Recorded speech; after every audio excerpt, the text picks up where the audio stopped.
All right. We are live. Hello, everybody. The exact, probably nobody that's here, but whatever. Hello. Welcome to City of Illumination. We are going to get started here in just a minute. I'm going to go ahead and throw out just a quick shout outs to a couple folks. Um, First off, my own stuff. If you look at the bottom there in the little screen, ko-fi.com/biscuit10rpg. You can find all of my digital content, including the newest creepy edition, The Child, which is a warlock subclass built around imagination, dreams, and nightmares. It's fun for everybody, including the DM, especially if you want to be kind of a jerk. Also, there's a link on there somewhere, I believe, to Drive Through RPG, where you can basically get 90% of the content that's available on there in a physical form through the Compendium of the Absurd. I've priced it relatively low. It's only like what, 14.99, plus shipping and handling, of course, just to cover expenses. Um, Go check that out. It's got a lot of fun shit in it, and it's all in one place. It's been remastered, reworked, extra information thrown in there. You get to find out about things like the writing chicken, which I'll say it here. I couldn't say it in the book. I reached out to Nintendo and asked them if I could use the word chocobo. They respectfully declined. So I said, fuck it, I'm making my own. So, yes, writing chicken is a thing. I didn't want to get sued, so I renamed it and made it look slightly different. Other than that, if you need anyone to help with your D&D editing needs, you need someone to look over a class, a book, or whatever. Quill, who plays with us on Friday nights, actually has a a business that he's starting up where it's a side gig to help him get through college and pay off some of them debts. Is He's a RPG editor. I'm gonna go ahead and throw in his link into the chat. Just so I know, and I can tell you, it's editorquill.wordpress.com.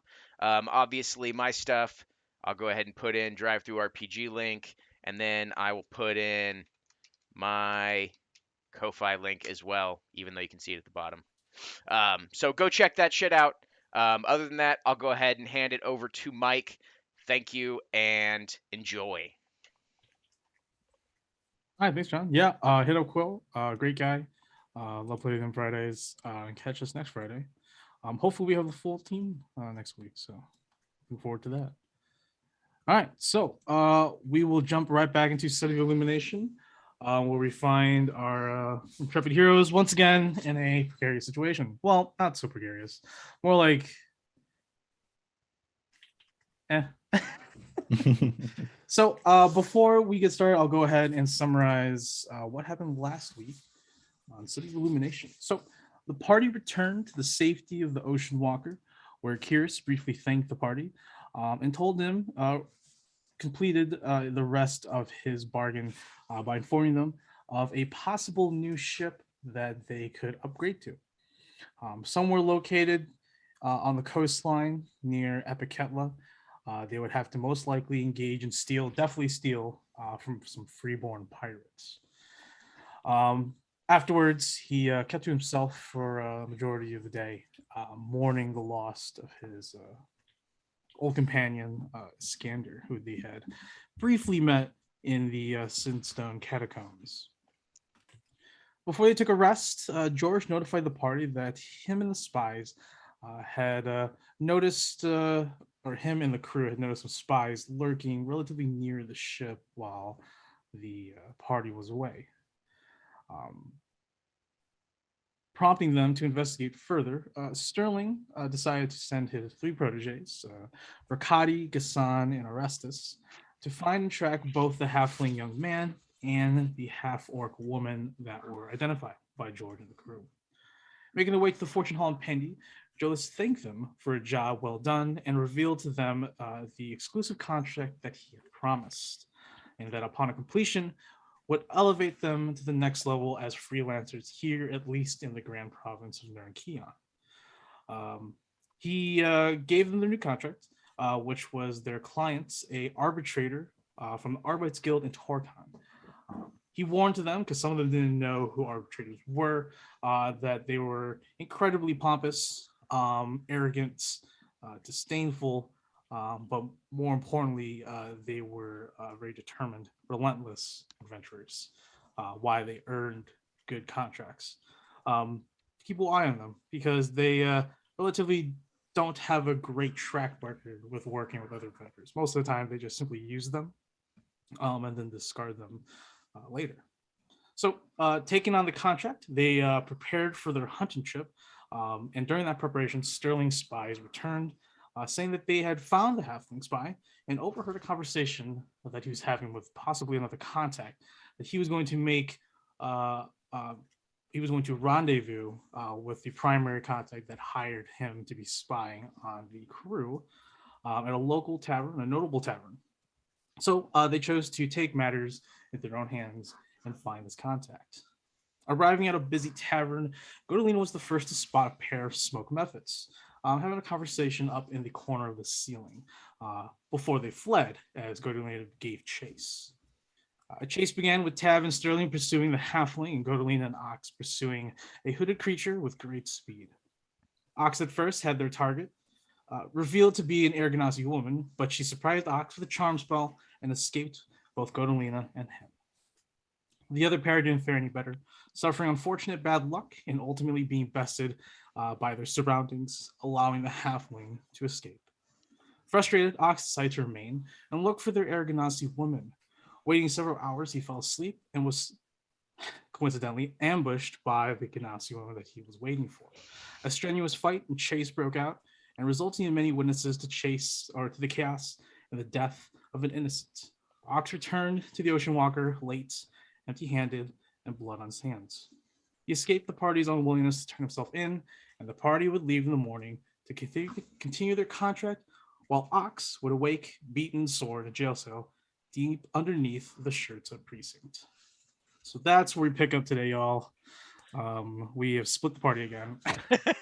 Willingly. Always split the party. Always split the party. Yes. I mean, let's just change it up. Things. Spice it up. Split the party. Make my job harder. You're welcome. I thank you, good sir. All right. So we start off with Ox. Wake up in the morning. And Ox. It is a little bit chilly in whatever dark chamber you are in right now. It is completely dark. You do feel around as you achingly grab your back. You're on a stone slab that was carved out of just rock, granite, sandstone. Sorry, there's very few granites in this area. I gotta remember my own geography. To the south. Anyways, just a slab. There's no blanket. There's no pillow. It's just a thin, torn cloth sort of folded into a square to make maybe a millimeter's worth of cushion between your head and the slab of rock.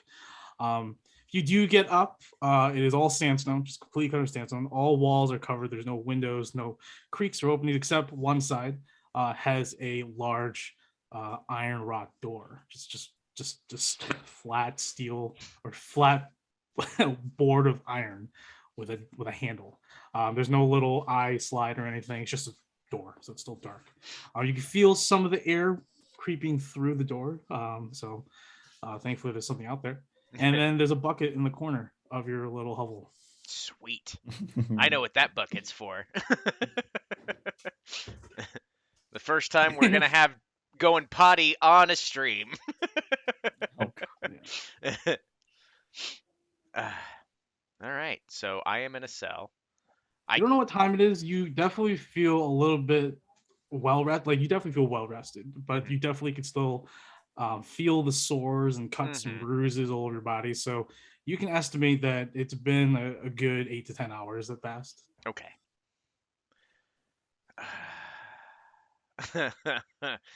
Shit. All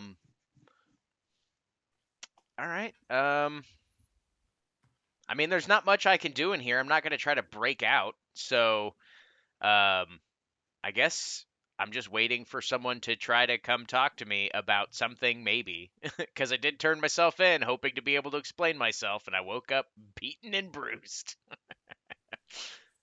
As you sit or stand or even pace in your little cell, um, some time passes. You can't really figure out how much time. Maybe an hour has passed since you woke, and there's still no signs. You may have knocked on your iron door to gain something attention, but all you hear, for the first time, you hear just barely through the door, the sound of someone that's in saying, "Oi, keep it down. I'm still sleeping."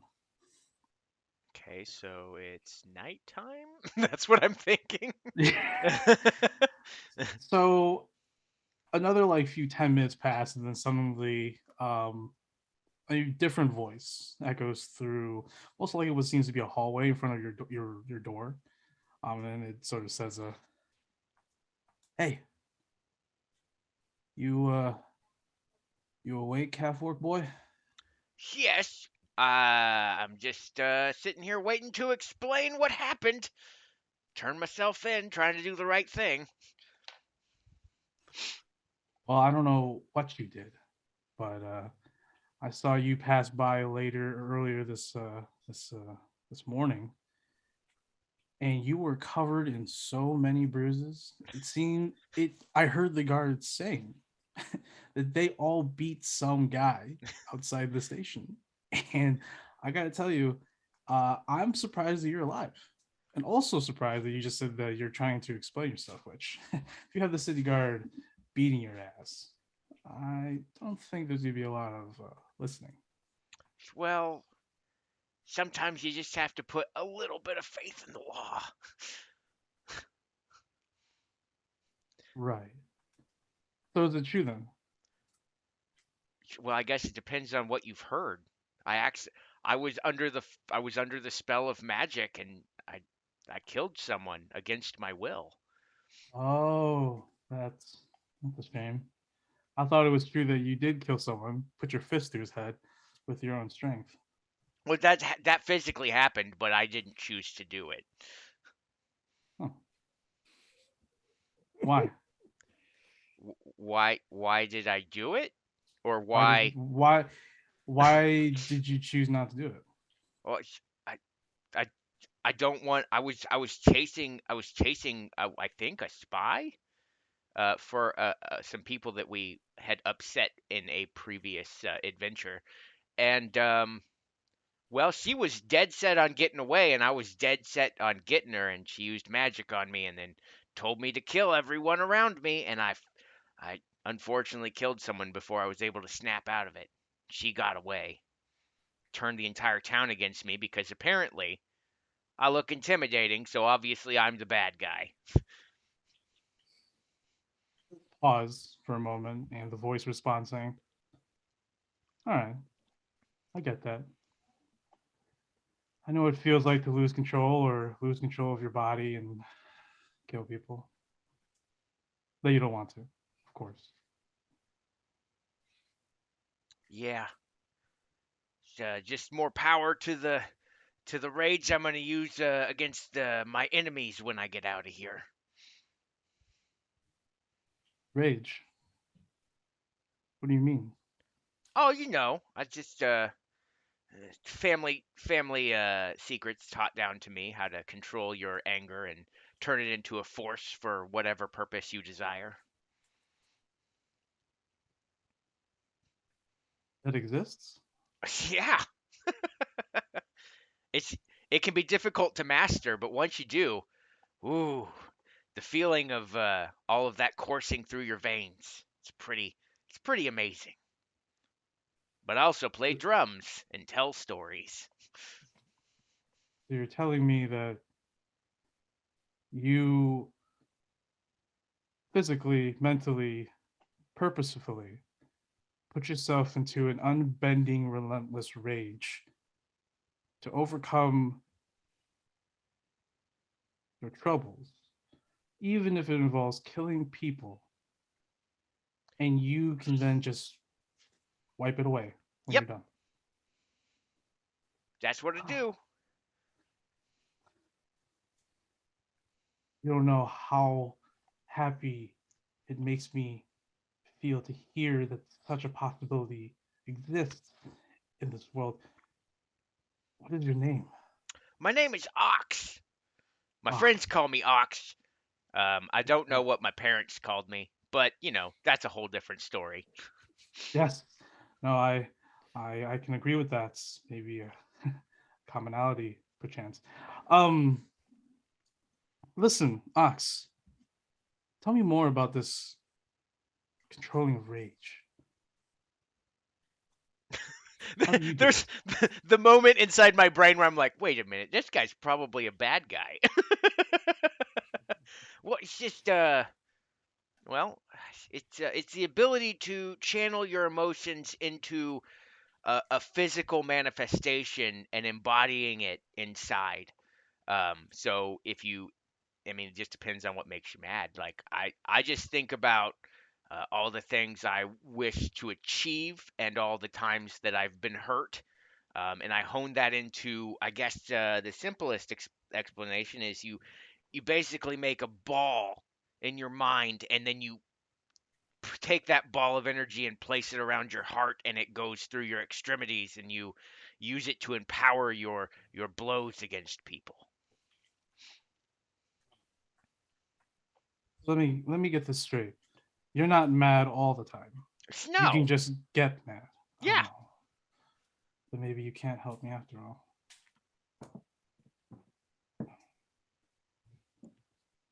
Well, what do you do when you're always mad? When I'm always mad? Yeah. Well, I mean, When it doesn't end, when you oh, can't stop. well, it helps to have friends, someone to talk to. I think that if you have an unending rage that's very difficult to end, you have to make sure you develop those How many friends does relationships. it take to help you then? Well, um, honestly, two or three really good friends. Two, two to three. I I've got a started lot with of two, and friends. now I have. Oh wait, no, I got four now. Four friends. I forgot about her, but Uh, yeah.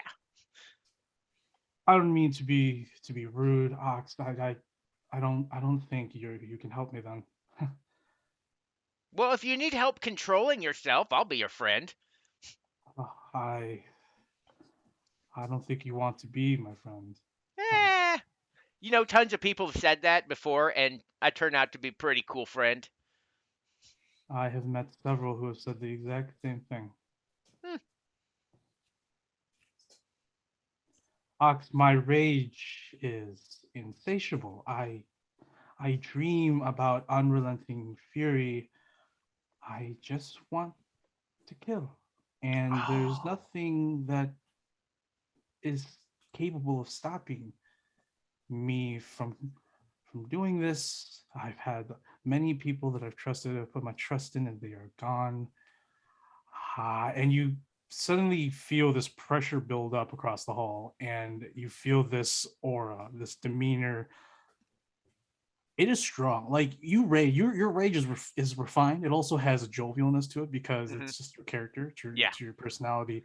There's a hardship in there because one, you come from a place that's not here, and you had to basically raise yourself almost to the point. Hmm. Um, this is just unbridled, raw hate, just emanating through the hall.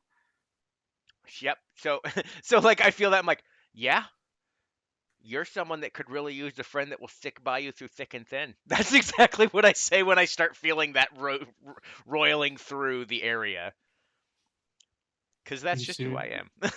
I am. He responds through that thick miasma of hate, and he says, "Do you promise? Do you Yeah. promise to be my friend?" Yeah, I'll try to help you get better. That'll be my gift to you for however long this shit happens. I don't know. I'll probably be here for a while, quite frankly, with what you said. Friend.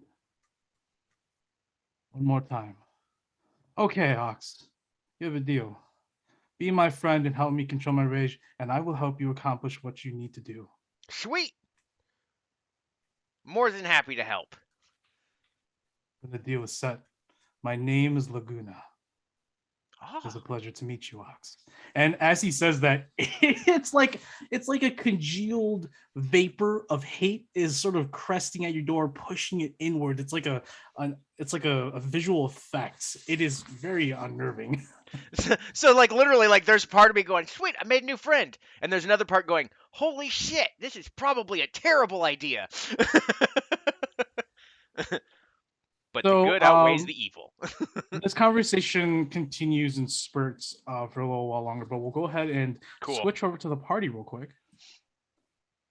So it is 8 a.m. It is Abogan the 29th. It's the following day. And you two awake in your bunks in the Ocean Walker. Godolina, it looks to seem to be already upstairs. Her little bedroll has been neatly folded and stuff like that in her area. Ox, obviously, stuff is still here. What he's left on the ship. His bed's still in disorder, or he may do his bed. I don't know, honestly.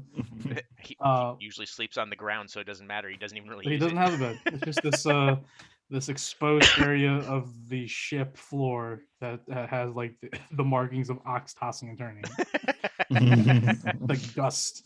But anyways, you awake, and Steven is still fast asleep, but you can hear that most of the crew is on deck. So, what do you two want to do?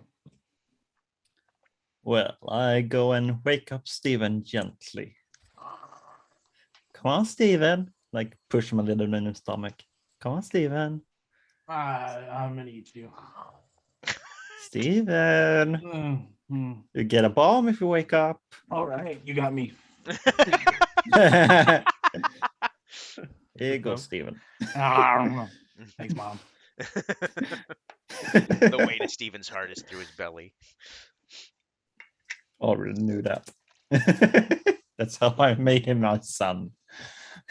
He's just like nibbling on this like small piece of balm. His eyes are like cartoonishly popping out. He's like,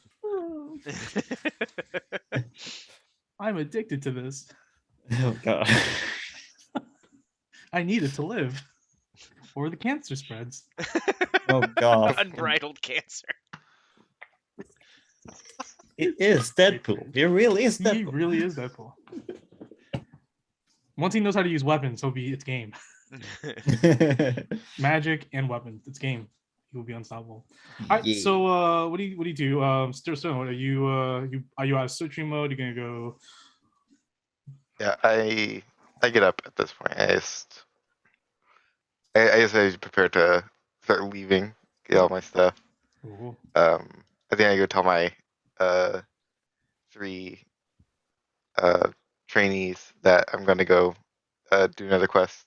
Sure. It will probably be out for like at least a few days, maybe longer. Gassan responds to you and says, "Of course. Is there anything that you want us to do in your absence besides watching over the Ocean Walker?" You guys can just take the days off, but if you guys do spot the halfling man, or we did spot an Aragonasi woman. We lost track of her, but if you're able to see her, she's where's her picture? I can describe her to her. She is actually it was going off of what Ox told me, so it's like short. She has longer hair. She has a hood. Pale skin. I believe she has a marking on her head, if I remember correctly. And I mean, she's an Aragonasi woman, so if you're able to spot her, she should be able to. That. And if she sees you chasing her, she'll probably run. So you'll probably have to give chase. But if you guys don't see that, just enjoy your time here while we can. Understood. You have safe travels up north, and we await your return. I think I just go and I Ox left his stuff here, right? Yeah, the only thing that I currently would have on is just my ring for the ship. You still have your just normal battle axe? No, I have currently on the ship is my buzzing greatsword, the magic battle axe of like whatever hungering or whatever, which has been there for a while, and then actually all of my weapons. I gotta look at what I have right now. Where the hell is my? Oh, okay, there it is. I unequipped. Of course, I unequipped them last game, so I wouldn't remember what the hell I had. So yeah, all of my drums are there. My blazing greatsword, my hand axes, my javelins. The only thing I would have had on me is a water skin, my clothes, and my ring of the lone captain. Guys, is there any like mundane heavy weapons? Like, I don't think. No, I think those were either like given away or destroyed at some point. The only thing I have that's mundane would be the hand axes and the javelins. let's leave everything then. I Uh, think that's what I need to do.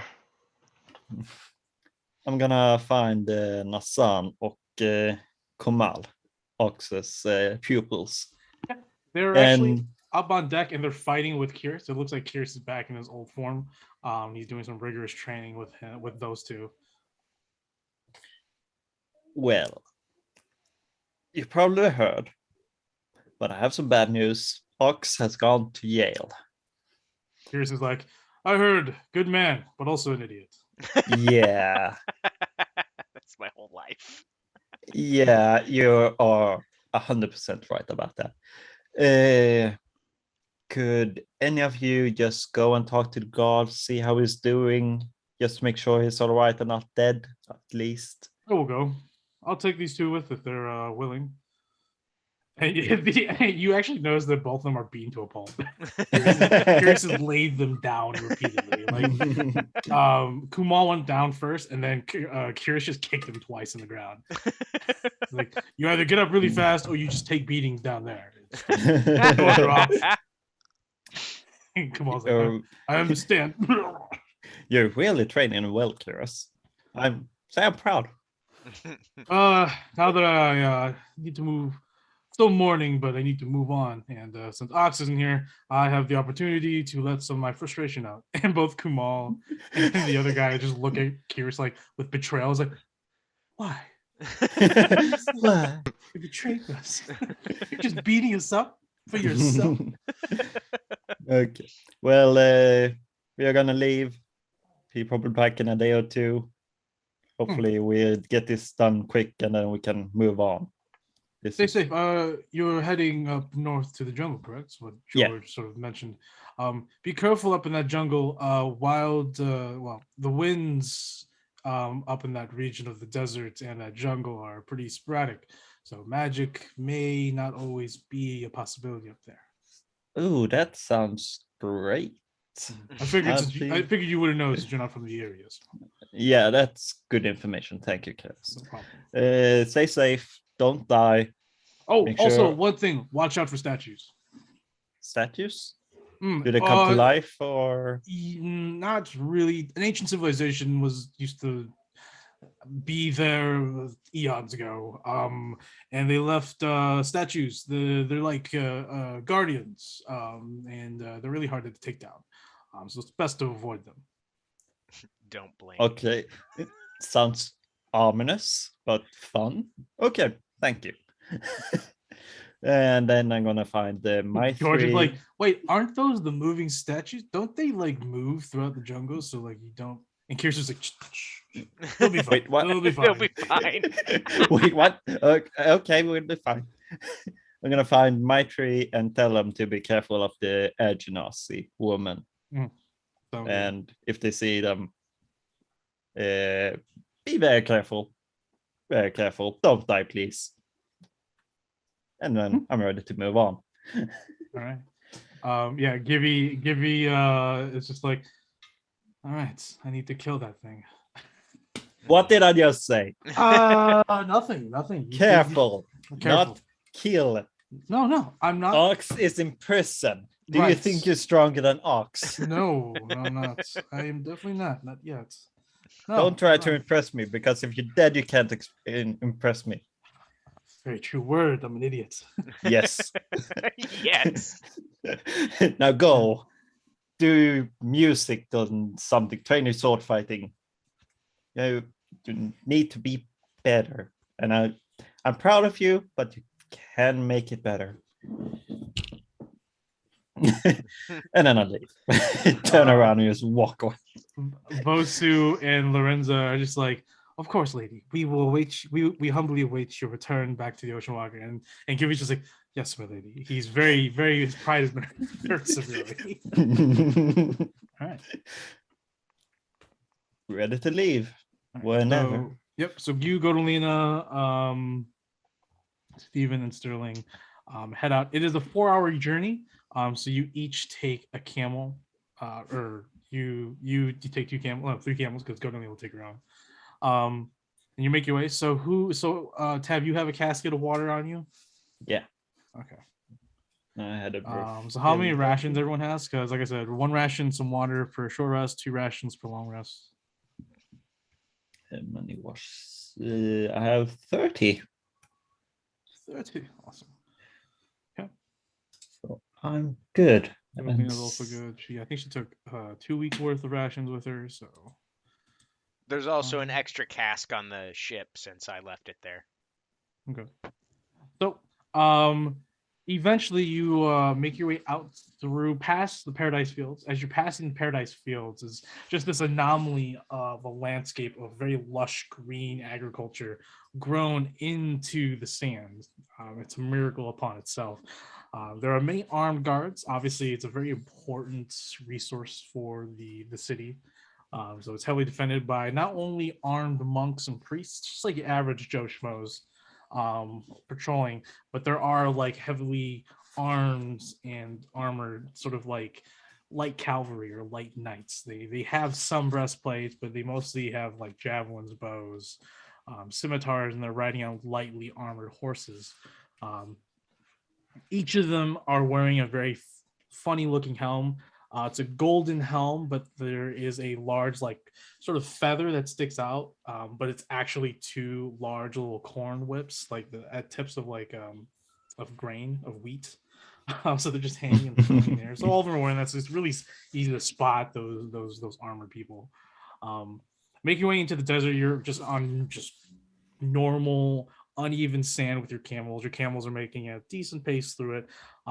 And through the mirages up ahead, through the horizon, or past the horizon, eventually you will come across a large, lush jungle in the middle of this desert. There are some trails of little streams from the oasis that's currently to your east. So it's probably where the water's coming from, but at the same time, still an anomaly that there's a jungle in the middle of this desert. Immediately entering the desert's tree line, you instantly feel the humidity jump in this lush green soil. There's soft green soil, very moist soil on your feet. No longer sand, it's soil. The sounds of millions of insects and critters echo throughout this arid region, jungle region. Following the instructions and that Jolos had written to you, that 4-hour journey eventually takes you up a narrow hill where you spot a gray flag with 2 red horns wrapped on a nearby branch, a signal that this is the path you take to get to Camp Sandrift. So you continue onward in through the humid jungle, forcing yourself to drink a little more water. So right now you have drunken 1/4 of your casket of water, Tav. Yep. And after another another hour following these flag routes, you soon come across a small ridge where you find a well-hidden and fortified campsite with wooden and stone walls fashioned together by rope and natural vines. It overlooks a good portion of the surrounding jungle. Defensible and with a front and rear trail to reach their camp. There are 2 high sentry towers with large red lanterns used to narrow the light, making searchlights at night. At the gates, there looks to be a young greenhorn mercenary half-orc who pulls out to you. Oi! Over here! Freelancer, mercenaries, Okay, we head over there. mercenaries, freelancers. Who are you?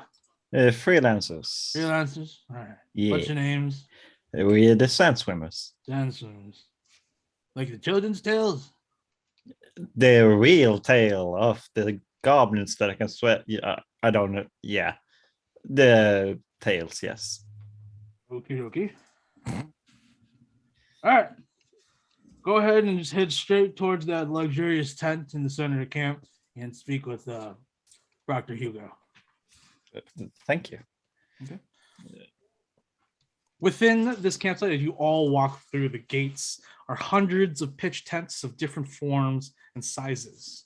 Parties of freelancers and mercenaries, one different and specialized to the next, are eating and resting. You can also see campsites vacant with no activity, but gears and supplies still there. So it seems like there are some here that have spent the night, and there are some that are still out there. Making your way towards what looks like to be a large human man with long white hair tied in a ponytail and fair skin with snake tattoos. He has a long white beard. He's dressed in thick and crude steel breastplates. He has white harem trousers on, and they're pretty high up. He has brown boots. He carries a large but well-made bastard sword, and alongside him is a dark blue and green humanoid with pure white eyes, white dot tattoos that line her body. She's wearing what looks like one large silk sash wrapped around her entire figure, exposing her midriff. She has a low-hanging, ostentatious earrings and jewelry, and she is covered by a large, dark plum and red cloak, protecting her from rays of sunlight through the canopies above. And I'll go and show you a picture of these two individuals that you come across.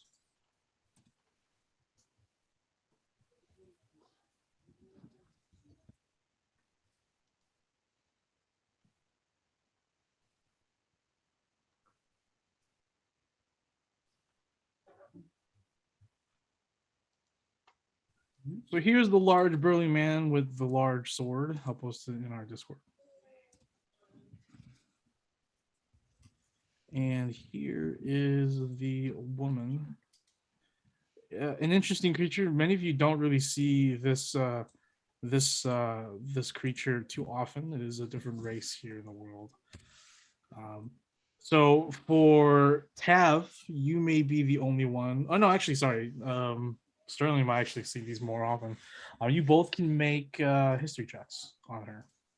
Okay, let's see how this goes. 4. 4. 7. 7.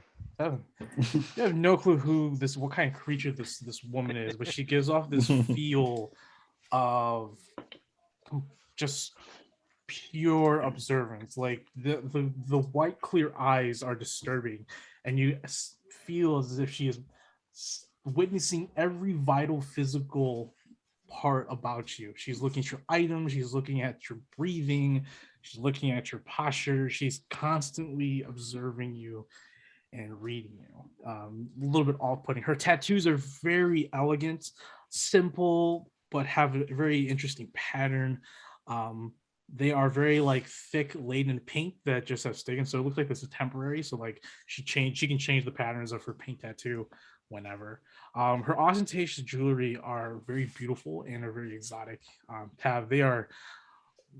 You've never seen jewelry crafted in such ways. And then obviously the clothing, it is quite hot here and it matches it, but at the same time, it looks like to be very durable material that's insulated. So like it also can possibly be some sort of scarf for cold regions as well.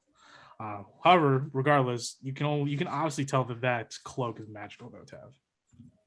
Wow. Well. What's your challenge rating? Jesus.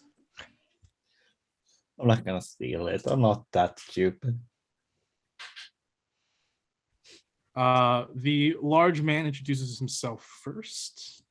He still standing in front of you all. He sort of just nods his head slightly. He says, "I am Staldis, Arbitrator Staldis. I am a member of the Grey Demon Squad here under Proctor Hugo.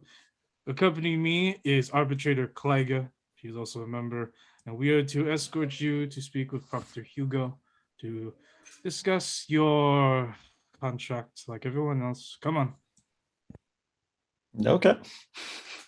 Picks up his great sword. The woman simply stands there and lets you all pass her, and then she just follows behind you with her eyes still wide open. And Steven just like, I feel awkward for the first time in my life. Oh yeah. Yeah. Yeah. He's like I walking understand. backwards, looking back at Clyga. And Clyga is just walking, trying peacefully continue to eyeing everybody, including Stevens. He's like, all right, I'll win this no blinking contest that we have going on. Now I'm gonna do it backwards. Just watch. Stand in my eye. Oh no! Oh, Steven, you blinked. No, you're lost. No. No. All right, rematch in Century. Here we go. It just continues till you get to the 10th. So for both of you, it is easy to discern that these people are just adorned in magical items. From head to toe, every ring, every pearl, every gemstone, it's magical. These people have the money and have the goods. And Tav, you're just like, that's a lot of money. Yeah. A lot of stuff. A lot. I wish I could walk around with millions of gold on me. All right, so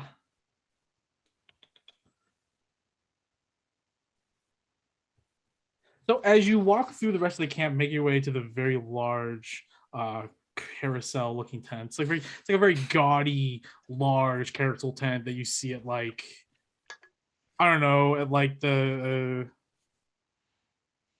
this festival up in Glasgow and in the UK where they have these large freaking circular tents just everywhere. This massive music. Anyway, it's sort of like that. There are a lot of soldiers and mercenaries sort of eyeing your group specifically, Sterling and Tab. Talking about you is like, oh, here we go, fresh meat. How long they're gonna last in the jungle, or rather, are they even getting paid? Do they even know what they're doing here? Some just like side banter, as such. Godolina just looks at every single group that she can hear bad mouthing him, just gives them like an intently death stare, holding onto her hilt. And like the Voltalkin or the woman, the blue skinned woman, just sort of just looks on at this whole ridiculousness. You eventually arrive at this lavish carousel tent, where you find 3 more arbitrators enjoying themselves in their miniature Victorian mansion. So as she opens the flaps, as Staldes opens the flaps before you, this tent is actually a massive mansion within. You can see several floors up to like 5th floor, a extravagant marble staircase that creates a heart in the center of this large foyer. There are painting, there are standing suits of armor. It is a very classical European medieval or European Victorian home. Massive freaking dinner dining halls, beautiful rugs, and the 3 other arbitrators there are.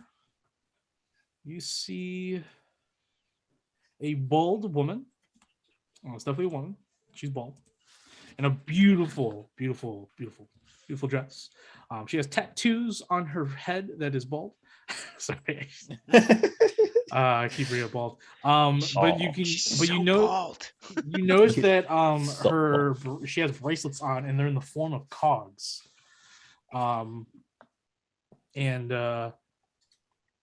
you see that there is a chain of a blue sort of gemstone cog on it. And for you, Sterling, you know that this that symbol represents the Artificers Guild in the Empire.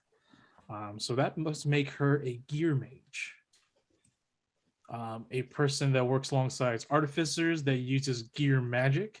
Basically, it's it's like engineering. It's like mechanical engineering, all the engineering, but standardized as magic. So like it's just with magic. So I'm gonna create this CAD real quick through magic. So that's basically what they are. They're the ones that develop all the weapons, all the cool gear that the Empire has, stuff like that. They're basically really souped up like repair mages for constructs. but they're super strong actually. And then you find this weird man with a very bowl cut haircut. He has a large shoulder pauldron full of intricate pipes and gadgets, very steampunkish. And he has actual what looks like to be mechanical hands instead of real hands. I'm going to show you a picture of those two. There we post a picture of her. Cool. And this guy to you, Sterling, looks straight up from the Artificer's Guild. I mean, he probably uses lightning magic a lot, and probably uses it to fuel his experiments for something. And then finally, at this table, this beautiful mahogany desk, is a imperial man with a very somewhat medium tone of mocha skin, tattoos, full arm sleeves, all around. He's wearing light tunics, very roguish tunics, and he has a beautiful rapier at his side. And this, Proctor Hugo.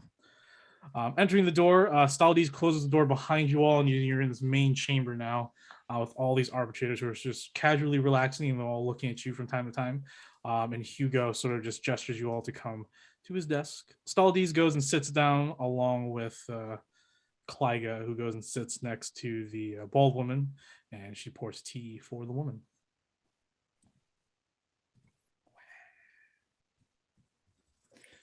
Well, hello. We are the Sandstormers. I'm Tav, this is Sterling, Godolina, and Steven. How are you today? Could be better, I guess. So you must be the new mercenaries, new freelancers. Freelancers, yes. Very good, Sandstormers. Okay, so I'm sure your clerk has already given you a little up to speed of what to be expected here on this contract. Yeah, for the most part, I would say so. Very well. So basically, as you probably noticed, there are hundreds of freelance mercenaries just to find this one simple bird. Unfortunately, this one simple bird is a fey creature. This one simple bird is very small and very elusive. So that is why I'm telling you now, before I send you out there with a region of the jungle to go explore, is to not antagonize it. Don't go near it. He looks over at Godolina. Godolina still has her hand on her sword, and he looks at her hand and looks at her. Let's try not to be a little bit sword happy out there, okay? We just want you to report where you find it as fast as you can. Now, it's going to probably be a couple of days. You have up to 3 days to make a find. If you cannot find any trails or markings of the bird, you do not get paid. I don't know if Joe, your clerk, told you that, but you need to find some sort of trail in the maximum of 3 days. It doesn't need to take you 3 days, just need to find something. Gotta give us something. Now, if you do find this bird and you manage to get it to us in time, we will get to it and you will receive your additional bonus to your contract. Besides the gold, we will give you 2 feathers from this bird. And Kliga, how much does each feather cost again? And she simply just looks at him and he's like, right, roughly around 250 gold pieces per feather. So I think that works out, and I would love to do business with successful mercenaries outside the Arbites network. So I hope maybe you're the next one. Well, we shall do our best to find this bird. Very good. He pulls out a rolled map and he points to a certain location, and he tells you that that's where you're going to be camping out and looking around.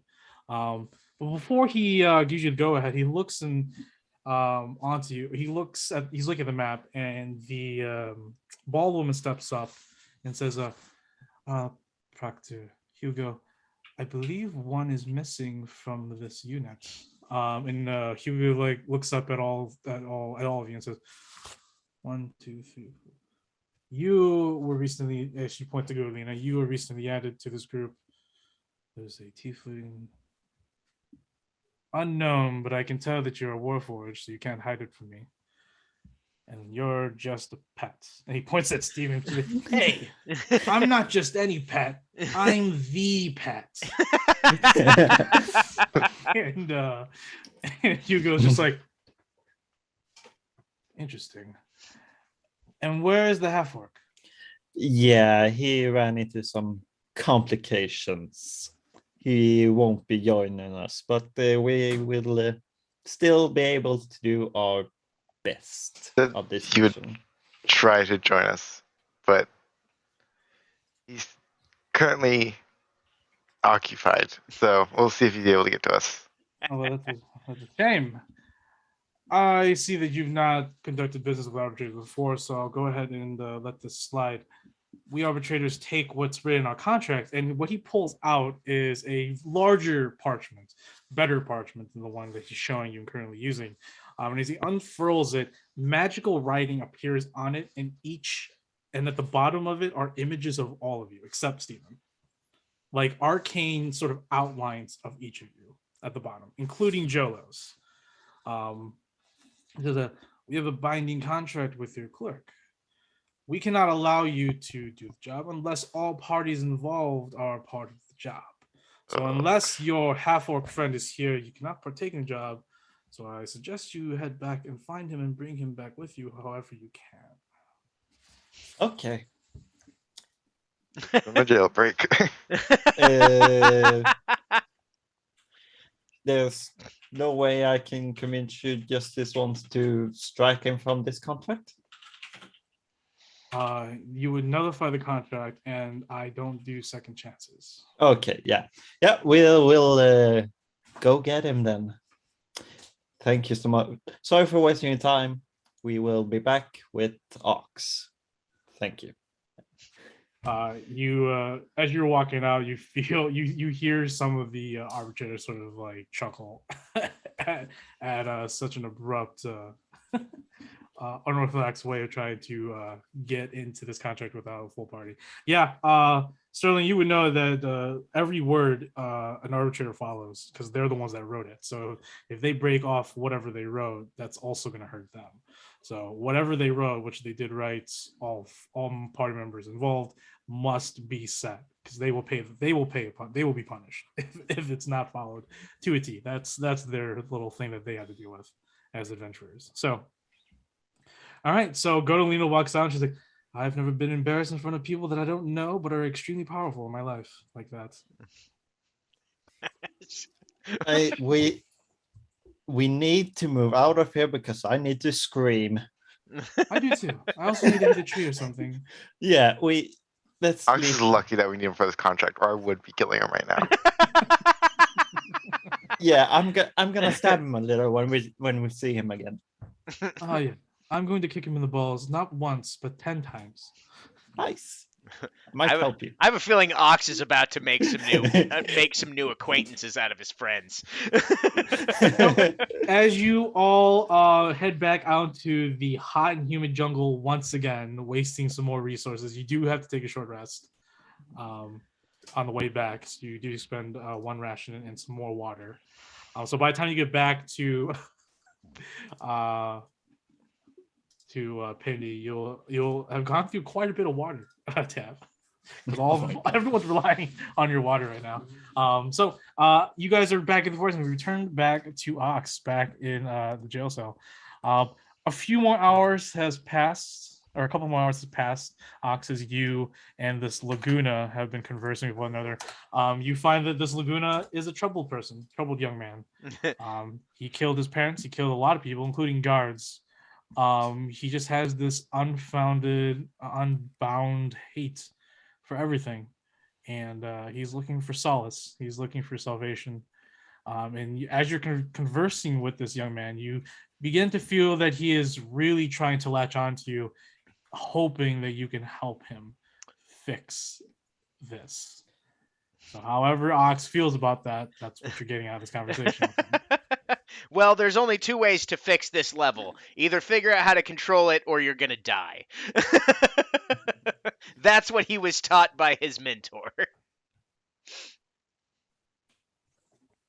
So back in the prison. So as the conversation is sort of beginning to lessen, Laguna begins to stop talking as much. Suddenly you hear, actually go ahead and make a perception check. Okie dokie. It's the one thing I'm actually good at. All the rest of my stuff is really subpar. Perception. Well, Okay. maybe not. 11. I rolled a 4. 11. You just hear the snoring of another inmate nearby. Laguna continues on the conversation. Du kan få spela med nya game Look, Felix. I know you're Eller? probably thinking, I could be a lost cause, but at the same Okej, så time, få lite mer specifik för du I mannen som honestly känner believe tusen. that you can help me because I need help. I don't know where else to go. I need to direct this hate for some time. I You need purpose. look. I wasn't being honest when we started this. I saw you out in the streets. I think it was during the daytime. You were chasing some Ganassi woman. Yep, I that's saw my you- future girlfriend. Oh, well, I guess good luck with that. I'll try to Thanks. help. I'll try to help with that. But I saw you unleash your rage, and at night, I could have woken you up before she struck, but I wanted to see what would happen. You know, you get raged up all while under different conditions, and you performed admirably, Ox. You raged continuously, and you were still driven, and you still have made decisive moves and actions. I was enthralled. And so I killed several guards to be here so I could ask for you to help me. Knowing that now, will you still help me? So this is me out of game going, holy fuck, this guy's got some crazy boy problems. Fucking straight up fanboying. All right. Dan. So I will help you under the following conditions.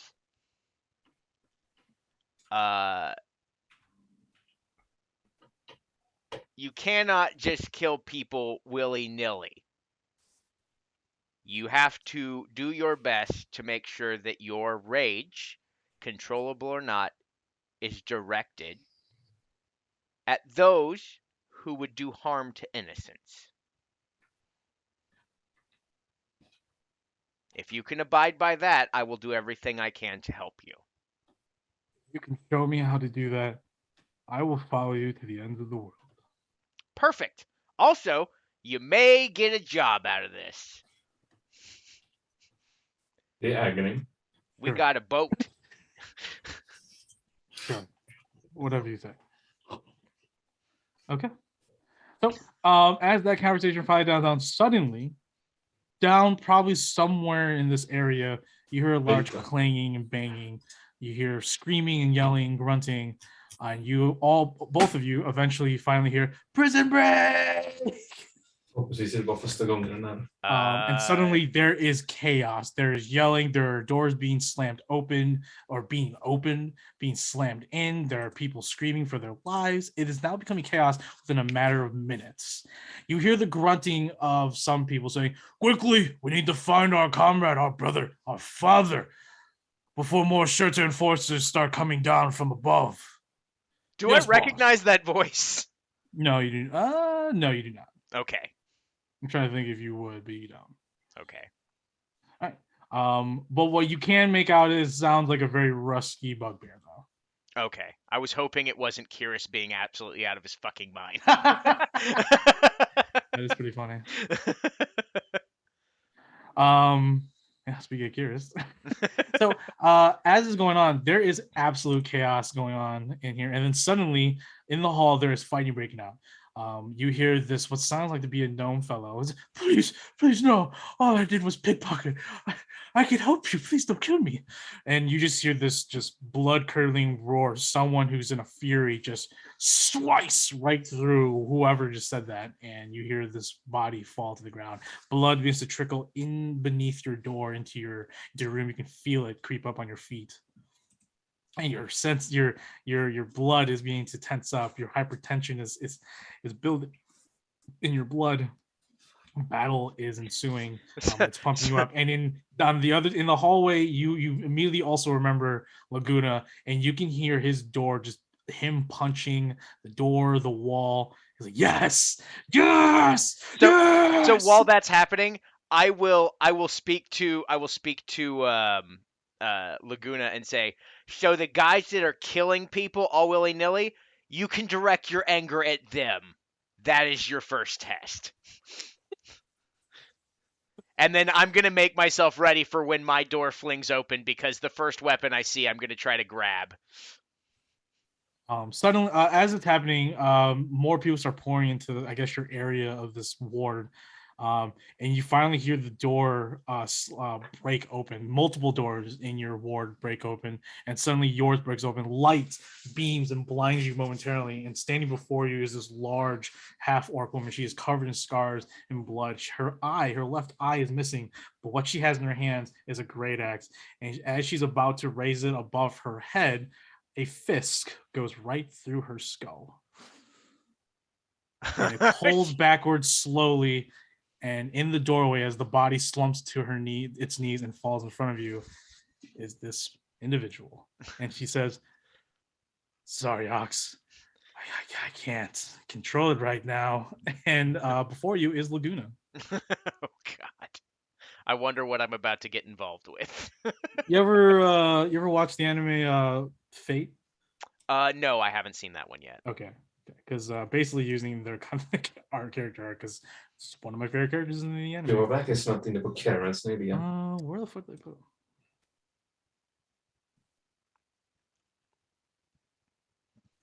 Standing in front of you is this sort of sort of like ashy skinned human man, young man. Looks like to be in his 20s, maybe mid 20s.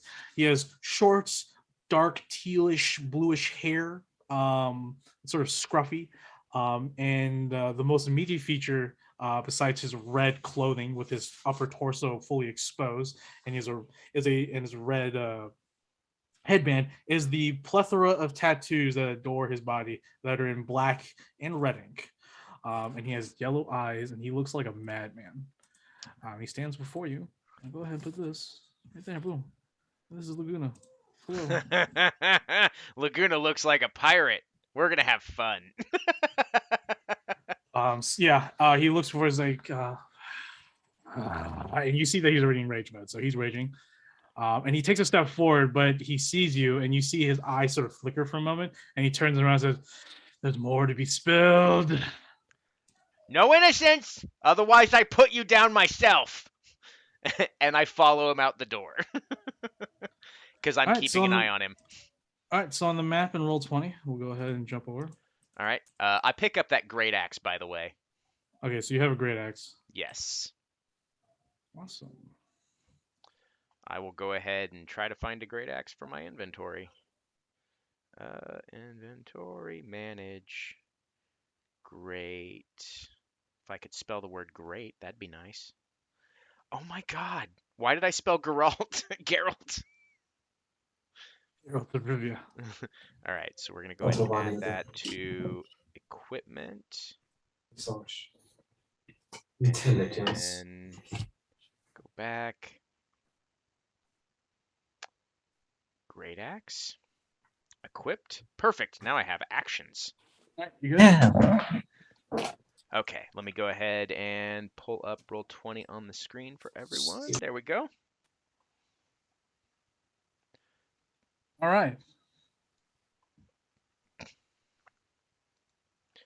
So before you, as you enter into the now blood-soaked halls of this prison complex, you already can see over here, there's this half-orc pirate. He looks like to be a pirate from like the Freeborns. Mm-hmm. He's getting stabbed multiple times by shanks, or he's being shanked by two little goblins right here. It's like, fuck you, dude. Fuck dude. Down the hall, you see the little bathing area that you sort of half remember through your comatose.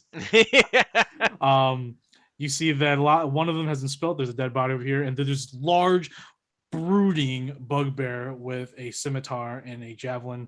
And on his back, you can see that his part of his back exposed through some of the armor is this large white handprint.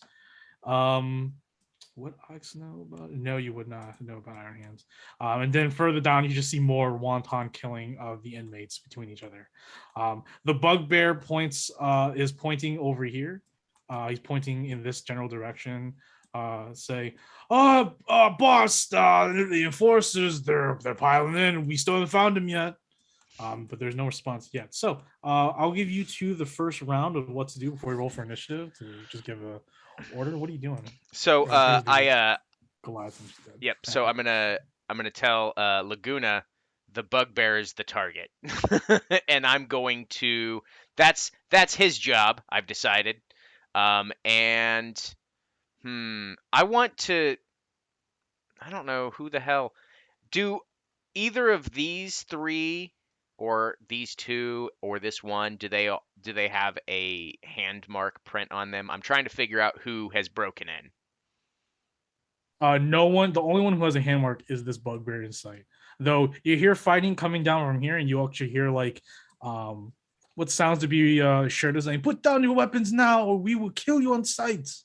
Coming from this hallway down here, and then there's another hallway over here, but you can't really see it right now because this is your first time in the map. Okay. But no one else seems to have any of those tattoos. No one else. Okay.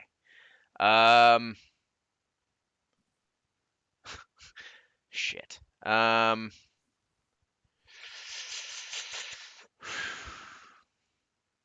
This is rough. I don't know what I'm gonna do.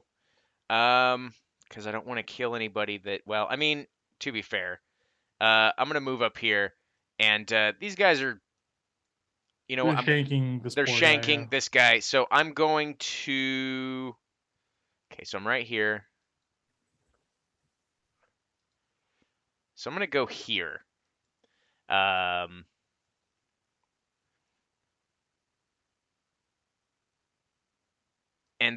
I'm hoping they're distracted. So if they try to hit me, that will change my mind. Yeah, as you're moving around, and they look at you, and they're like, "Oh, fuck that guy," and they continue to stab the half orc in front of them, and the half orc's just like looking at you as you walk past them. Okay, then I'll go ahead and take the dash action so I can look around this corner. I'm gonna go right here, so I can see down both hallways. Are you sure you want to see what's down both hallways? Yeah, I do. Are you sure about that? You can say, "Are you sure?" But I mean, I turned myself in, and I was apparently sure about that. Are you sure? Very true.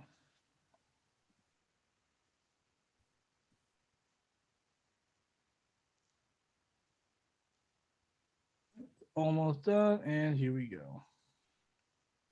So down here, you just see more inmates indiscriminately killing each other. You see a very pale-looking elf with just pure black eyes, just stabbing someone with a broken bottle. And then down here, you see a bugbear, another bugbear. You see him with another. There's actually another bugbear right here. He just killed an old man, as you can see right here. Stabbed his scimitar right through him. He's sort of like 4 feet above the ground. He pulls it out slowly. Old man body drops to the floor. Down here is where all the battles coming from. You can hear the clanging about. You see a couple crossbolts fly and whiz through this intersection. You see another bugbear yelling commands like, "Oi, hold them off until we find our father." And that's pretty much what's going on over there. Okay.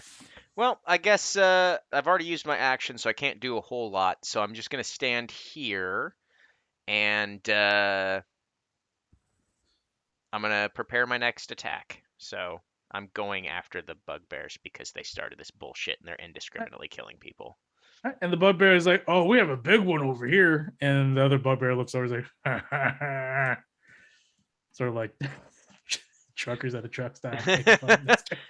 I just can be like, okay, you guys should just leave because it's not gonna end well. All right, so first things first, Laguna's gonna go ahead and move his 30 right behind you, and he is raging. And he's going to go ahead and use a invocation, and he's going to disembody his hand. So what then happens is that he bites his hand, begins gnawing on it. He looks at this bugbear right here, and bugbear's like, "Oh, what the heck's he doing?" And as he bites off, he rips off his hand. His blood that splatters stops mid-motion and congeals, forming this link between his severed stump and his hand, and he gets to move it around. And so he goes ahead. You see his hand connected by congealed blood to his stump of his arm fly forward and begin choking this bugbear right here. And as he's choking him, some of the blood that was on the hand, now disembodied hand, begins to fly up and begin to like sort of now transfer over to the bugbear. And the blood is like, it burns, it burns. And he's getting choked out. So I need a roll of con save for him. So Ox is just having flashbacks of the guy that we killed at the beginning of the adventure. Oh dear God. Oh, yeah. If he had a flesh hammer. Yeah.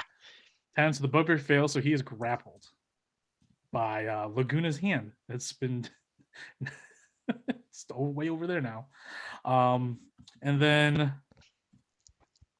that action that wasn't action. Do I have a bonus action?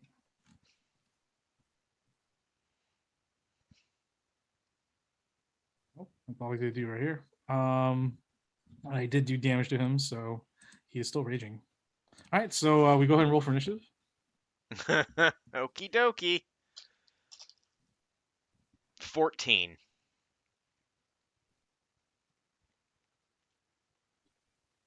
Okay.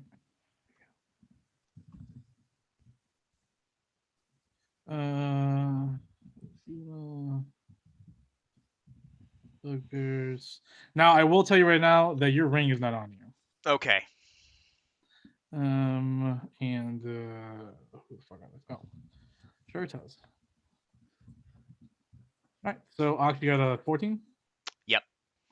14, and then Laguna.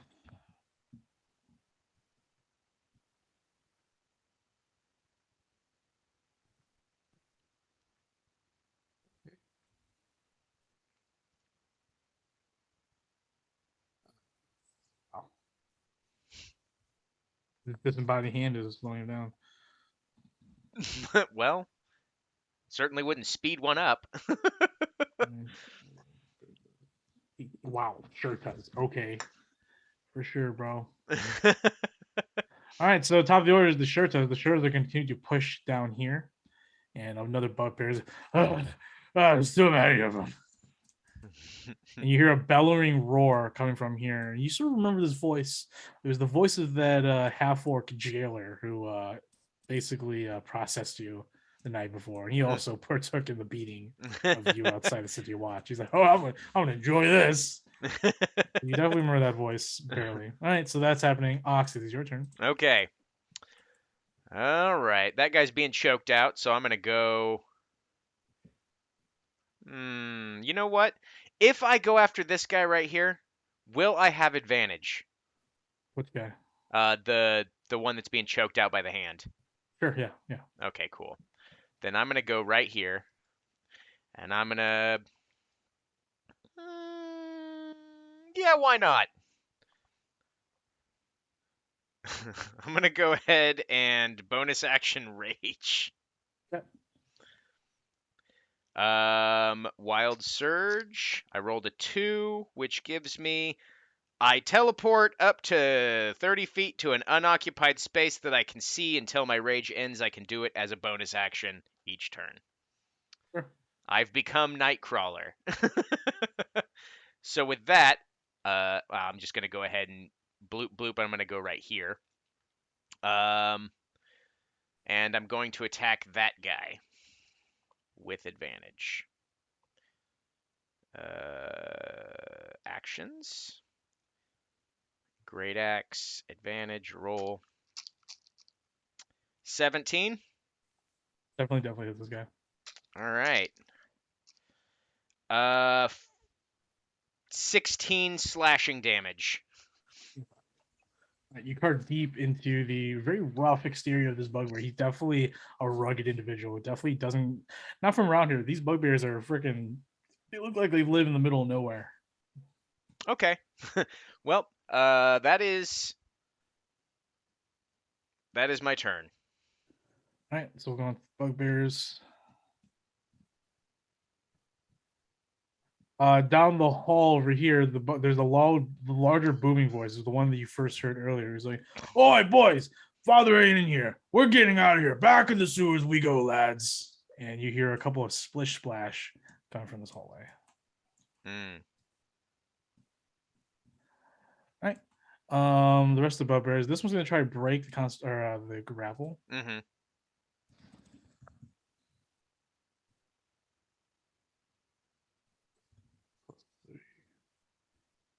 20, and then I gotta do freaking Laguna. Oh no, he broke that grapple. Usually. So boom, he's no longer grappled by the disembodied hand of Laguna. Hmm. All right, and then with that, he's gonna go ahead and he's gonna go ahead and hit you Hmm. with his Morning Star. All right. So how many attacks do you have? 2 attacks. Here we go. All right, the first one is a 12. That does not hit. And the second one's a 10. That also does not hit. They both miss. And yeah, so he's gonna go ahead and try to leave. I'm going to initiate Sentinel and smash him, or at least Okay. attempt to. Yeah. 25 to hit. 25 definitely hits. 13 damage, and his movement is reduced to 0. Right. So he is now bloodied, close to being beaten at this point, as you cleave into his right leg, going downwards, basically making his right leg effectively useless at this point. I didn't say you could leave, you jerk. And he starts like, looks around. The bugbear over here comes over behind. He will whack you with the Morning Star, but he'll go ahead right here to get advantage. Okay. So first set is a 13. Misses. The second set is there's the crit. Jesus right Christ. Well, that hits. there. So,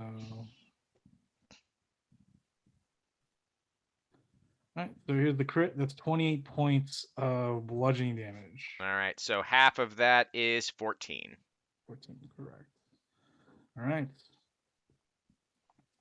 The bugbear here are gonna go ahead and disengage and make their way over here. It's like, oi, boss said get out. Who's this fucker? And he's like, this guy fucked up my leg. Kill him. And then these two are like, what's with that hand? And he's like, oh shit, the hand. Yeah, that hand's over there. And they're like, who's that guy? And Laguna's just like, so absolute chaos going on. All right, so that's it for bugbears. And then we got Laguna. Laguna's gonna go ahead and take that hand. And he's gonna go ahead and do some stupid shit.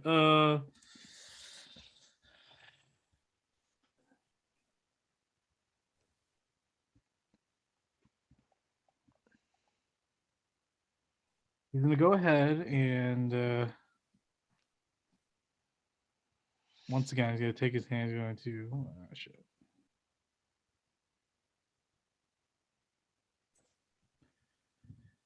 So he's gonna go ahead and retract his bloodied hand, Kakush, right there, and then he's gonna go ahead and move this way over to fuck that. He's gonna go where more targets are. He's gonna go over here. And he's gonna go ahead and enter a devouring rage along with his rage currently. So as he steps closer to these bugbears, you see that the blood around him begins to sort of rise upward in this bubbly fashion, like nearby blood begin to coalesce near him and rise upwards. And you can feel this tremendous heat emanating from him. And whenever the blood hits its skin, it just sort of burns and completely dissipates, leaving a sound as it leaves. Sweet Christ. And he gets near the bugbear's like, oh man, this guy's literally making me sweat. And with that, he's going to go ahead and strike. And with that, devouring, he's going to expend half of his hit dice pool because I'm that reckless with this character. Half his hit dice pool to make his weapons and attacks, if he doesn't have a weapon, magical and extra damage. So he takes some of the blood around him and they form gauntlets in his hands. He's going to go ahead and punch him, this bugbear. So I'll go ahead and make an attack on this guy. And I will reckless attack with him. So now they have advantage on him in next turn. So with advantage, with these bloodied fists, 26, 17, and then 15, 20. There's the crit. Well, that guy's gonna have a bad day. So that's 13 points of damage plus 5. So that's 18 points of damage. And with that, this bugbear gets punched twice, and the blood begins to spray from every orifice in his body, and he dies into a shriveling puddle of blood. Just Ox is just like, well, this is. And with that, something. Laguna will gain 25 temp HP. He's going to go ahead and finish his movement right here to do his second attack on this one. The bugbear's just like, holy shit, who is this guy? He will do his second strike on him.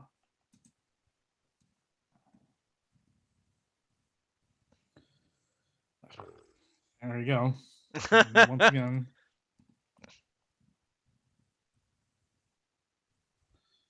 Well, and then this guy falls into a puddle of blood, and this bugbear is like, no way, can't happen a third time. All right, that's Laguna's turn. We do the Shirtas, and lo and behold, a bunch of Shirtas armed with large tower shields and kamas used to swipe at people's legs and cut their Achilles and feet off from below. And that's how they do. And they arm the crest like, oi, stop fighting now. And these two are not listening. So they're just going to ebb closer with their shields. And you see that the ones in back actually prepare their crossbows. So they're just going to get right to here, the shields, and then the 4 back left crossbows. So 2 on the bugbear, 2 on Laguna.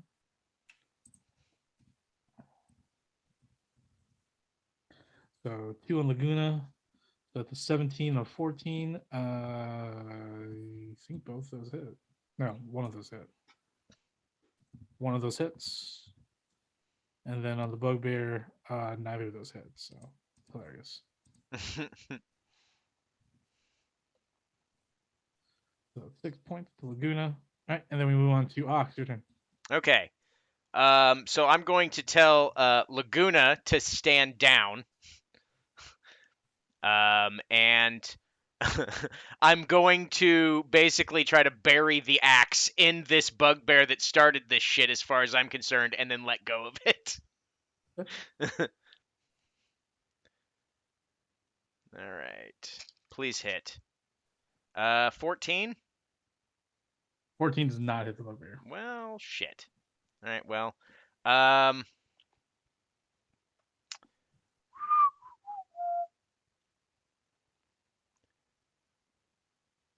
In that case, I only need vocal and somatic, so I'm going to go ahead and summon a spiritual weapon right here.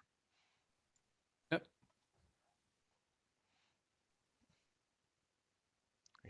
Somebody's gonna get hit with a weapon that's not really there, but it is. Doot, doot, doot, doot. My vocal somatics right there. Please hit this time. 24 to hit that time.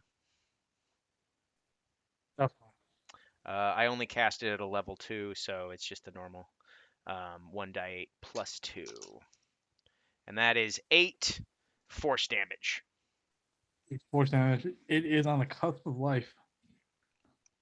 Okay, It is a but I've chronic also loss. let go of the axe and then tossed it Sure. behind me, Okay. like away from him, but not near me. Go ahead and make a deception check. A deception check. At Oh. advantage. Okay. Skills, deception. Oh wow, I am not a good liar. 18. So, is that your turn? Yep, that's my turn.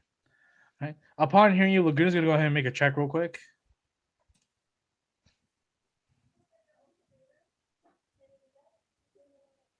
All right, and he fails. So he's going to continue to move this way.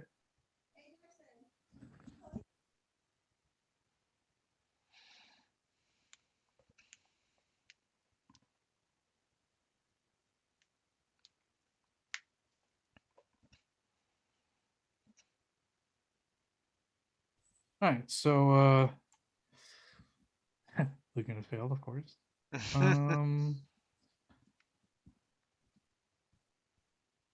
Laguna gonna turn around. You see that his hate is just continuing. You can see his red. His eyes now just turn complete red. But he looks at you for a moment, and he looks at his hands. And he'll go ahead and just punch this guy to death real quick. But he doesn't. He punches him in the chest, caves it in a little bit, but the bugbear is still breathing. And then he'll go and step back. The bugbear will not take an attack of opportunity. And he will just step backwards. He says, "So what are we doing now?" So we're helping stop the insurrection, and hopefully it looks good on us. Of course, if they try to kill us anyway, there's sewers behind us, and we can get the fuck out of here. Why don't we just do that now? So there's something about my chaos that says I got to give everybody a chance not to be an asshole. Does it work? Sometimes. I'd say about 75% of the time it's usually in my favor. Are you lying to him? No, I mean that's how he sees it. Like there's only every time that he's made a stupid decision and he's tried, like he's always tried. And the only time that it's really failed is when someone was actually already set on killing him anyway. So Sure. Yeah, from his point of view, I guess. Alright. So okay, so Laguna will go ahead. So if that's your turn, then the bugbear finishes. Laguna will be like takes a step back because he's gonna see if this works, but he already knows that there's a way out. You're gonna book it. So the shooter step forward. The shooters, the bugbear is like fuck that. He starts fighting the shooters. So the shooters are gonna surround him, but the other shooters move forward. And they're like, "You there? yes. Get on your knees, hands on your head. Do not move." As I do that, I realize in the back of my head, I'm like, wait, it doesn't matter how much good that we do for this particular guy, because he killed a shit ton of guards. So he's probably not gonna get out of here. And I literally just I look at Laguna and I'm just like, you should probably run for the sewers. I'll see you later. And then I get on my knees and put my hands on my head. Okay. So you're willing then? Yep. Okay. So Laguna's gonna go ahead and flee. This bugbear is gonna go ahead and flee. I will at disadvantage try to stop him from moving. I'll punch behind me with the sentinel. Okay, go ahead. Actions. Oh, unarmed. All right. With disadvantage, rolling. Oh, 10 doesn't hit. All right. I missed. So as you miss your attack, one of the guards like bashes you in the back. And I was like, "Hey, I didn't say move. Don't move." I was trying to stop him. So as they turn a corner, Laguna actually punches this bugbear to death. He's dead. And then he makes his way over here to whatever's over here. Yep. All right. So with that, the shirters round up everybody else, and they hop you away to a different prison cell. Okie dokie. So they throw you into another prison cell as that's all clean up, and they lock the door again. And I sit there. Okay. Sometimes you gotta do good even when nobody likes Yep. you. So as you're sitting there, you hear some of like the other prisoners that got captured. Like, no. You hear the beatings happening. You hear these shooters just beating the crap out of them all now, as they arrest them. And then suddenly, though, you hear screams, a plethora, a cacophony of screams and blood being spilled. And you hear one of the shooters like, "Oh shit, it's the one that killed," and you just get cut off. Suddenly, there's a wincing at your door, and there's a jangling of keys. Looking for the right key. It definitely doesn't seem like someone who would know which key this cell goes to. Opens the door, and in front of you is a Jesus blood-covered Laguna. Fucking Christ, I told Laguna to run. And Laguna is smiling. He's like, "You're an idiot. Come on, let's go." So I just want you to know you just killed innocent people. So we're gonna have a problem. But yes, let's go. As you're running, you notice that there are only 2 guards dead, and the other guards have been have been disarmed, beaten, bloodied, but they're not dead. Okay. And there's a couple prisoners dead, but the others are also beaten a bunch. I'm not really Um, worried about the prisoners. And he's running, and Laguna tells you, just to let you know, I know for a fact those two killed innocent people too. All of them killed innocents. This whole fucking city's corruption has killed innocents. So you may believe that I'm killing bad people, but these people deserve it. So when he mentions corruptions, I think back to the other stuff that we've dealt with. I'm like, all right, we're square. But you He- got to be selective. Let's get it. What- Yeah, we even run. if as you're running, and he's like, you be selective. He's like, well, that's what you're supposed to teach me, and he Yep. gives you that deathly glare as you're running. Mhm. Sweet, let's do it. Okay, you make it around, you turn the corner, you see that there's this large pit, and this pit's probably where they just pour trash out Hmm. and probably like other stuff. There is a makeshift rope ladder that leads down, so it seems like this is where the bugbears came from. Following that said trail, you make back in the sewers, knowing that it's always a bad time down here in the sewers of the Federation. You quickly try to find a way out. You're gonna have to make a survival check, unless you want Laguna to make a survival check. I think I can do survival. It's okay. So let's try. Shit, 6. I say it's okay, and then I roll like real low. So, nope. Alright, so Laguna will go ahead and roll. It's a 12. So Laguna points you in the right direction. He tells you, that leads you further into the sewer system. We need to go this way. Okay. And eventually, within probably about 20 minutes, you make your way out into a manhole, and you are in the middle of Pindi. I look around. And I'm like, all right. So I've got to meet some friends because now that we're out, stay out of sight. And I'm gonna try to do the same. I've got to get my stuff off the ship. He looks at you, he's like, I'm coming with you. Okay. Hey, do you know where they keep all of the items that they steal from people?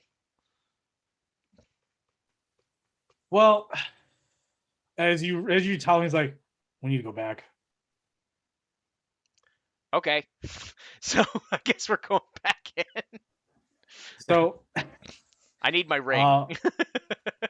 and Laguna's like, I need my axe. So you go back to the sewers and you enter back the prison cell. There's some more shirtas down there. We'll go ahead and attempt to make this a stealth Okay. operation. So I need you two to make stealth checks. All right. I'm gonna see if I have anything spell wise that can help me with this, but I'm not sure. Ooh. Can I use the spell Detect Thoughts to kind of focus in and hone on which direction they're thinking about turning to try to help avoid their gaze?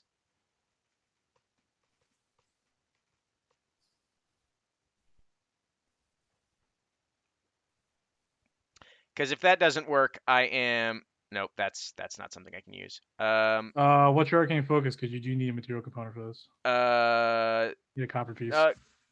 Really? That's Dissonant Whispers I was looking at. Never mind. Detect Thoughts, a copper piece. All right. Never mind. Well, I mean, unless I can find some copper just laying on the floor. But I don't know. If you want to spend the time to stealth and search around, you will be at disadvantage on the roll. No, I meant like on the way. Well, like no, I'll just. Well, make that's the whole roll. process: to stealth and then try to see if you can dictate where they're going. Okay. But regardless, you're stealthing because right now you're back in the prison area, the ward you're at, where they're cleaning up. So you got to be stealthy regardless. Okay. Unless you want to look in the sewers. Which yeah, is that's a what I was gonna whole- do. Just see if there's any just discarded copper. It doesn't even have to be an actual copper, just copper itself. Right, but that just seems like a larger, Oh, more okay. expansive search in the sewers. All right. Well, in that Um, case, all right. Well, I guess I'm just gonna try to do stealth then. I don't know, because I don't want to. I don't because I'm already gonna be at disadvantage, and if they see me while I'm trying to find copper, then it How defeats you the at this? purpose of even How are you using at it. this? Oh, Oh, well, you because you're said I trying to would. look. Because you're looking for copper. Oh, okay. Well, then I'm just gonna make flat rolls then. Screw it. Yeah, that's what I'm saying. If you want to search around for copper while staying stealthy, that's what this disadvantage comes from. But right now, this is just a somewhat reasonable DC check for stealth to evade the first wave of Shurtas in this area. Okay. Um, Well, here we go. 21. Rolled a 19. okay, and then Laguna rolled a 22. So yeah, you both creep around the shadows. And honestly, Laguna goes in and starts like knocking them out. So like from here, like here and there. Not every single one you guys come across, but like ones that are isolated from the rest, and then putting them in cells. You see a moment that he wants to just bash their head in as soon as he knocks them out, but he's like takes a deep breath. And when he just knocks him out, I just give him a thumbs up. Yeah, he just looks at you with like his just dead fucking cold eyes and says, "This is gonna take a while." Yes, it is. All right, so with that, you manage to come across one isolated, and you have a chance to find out information to see whether you can find your gear, where it would be, or who has it. So you manage to corner a Shurta who's very scared. He's like, "Please don't hurt me. I'll tell you what you need. I can help you get out of here. Please don't hurt me." Yes, we need our items that were taken from us, and you will survive. Items. Oh, most of the time they're already taken by the Shurtas who acquired you, processed you, so you don't see those again. But the really expensive ones would probably be with the interrogator Usina, next floor up. Okay. And I just look at Laguna and just go, sleepy time. Laguna goes around, and at first he's like, I said sleepy. yeah. He changes his form and just puts it down. You and Laguna's about your height, by the way. So Sweet. Jesus. yeah, he's a big young lad. All right, so make your way. I need you to make another stealth check for me. Oh, good. Another Ooh, can I 22 find a from- piece of copper on the guard?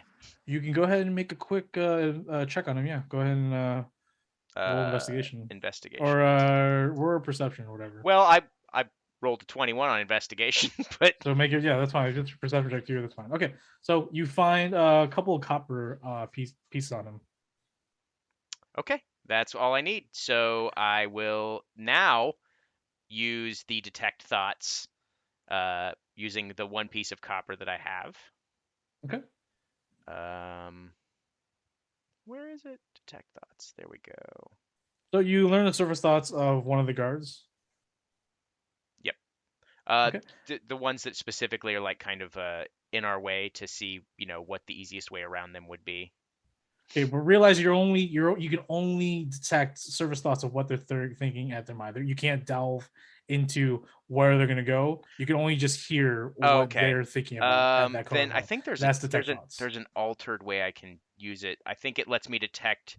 If I don't focus, I can detect the thoughts of other creatures in the area. Right? I can can't probe necessarily deeper. pinpoint You them.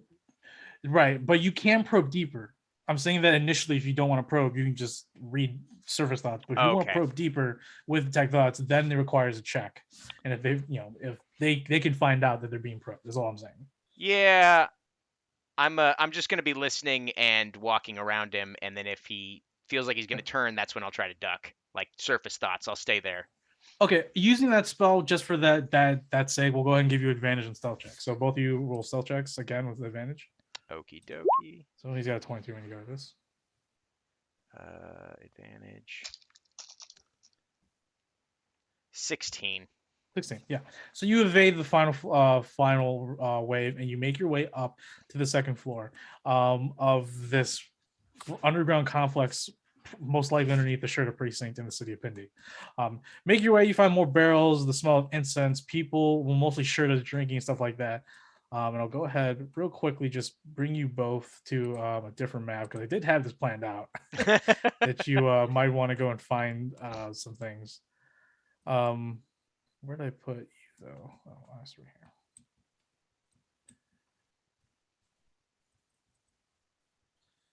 Now, you're both not raging, so just keep that in mind.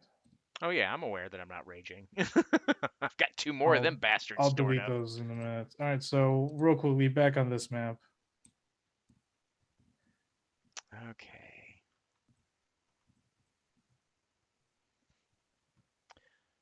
I guess I'm gonna look for the office of the Inquisitor or whatever.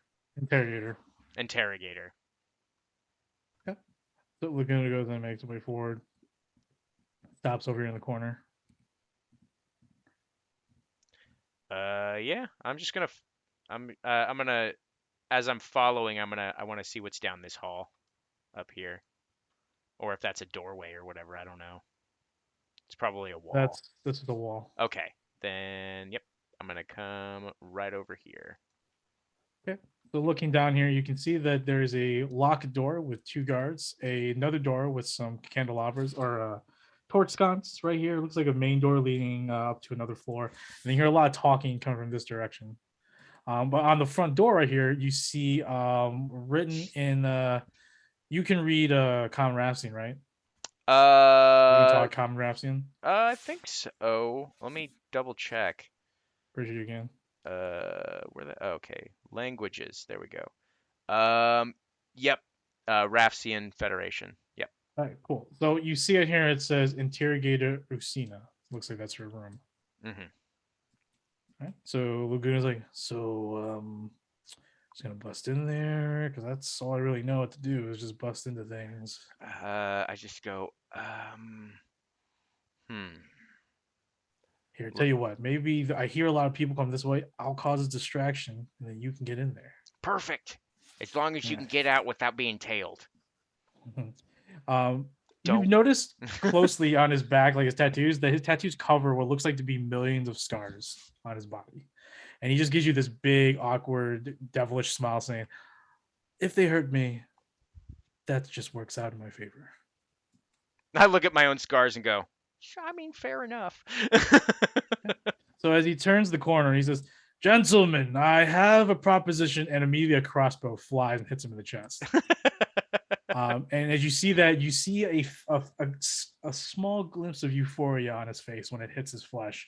And he takes the crossbow out and he goes forward into the mayhem over here. All right, and he's going to go ahead and draw these 2 guards. Mm-hmm. So we'll go ahead and expose the rest of this map. So what are you doing, Alex? I'm going straight for the door. Go ahead.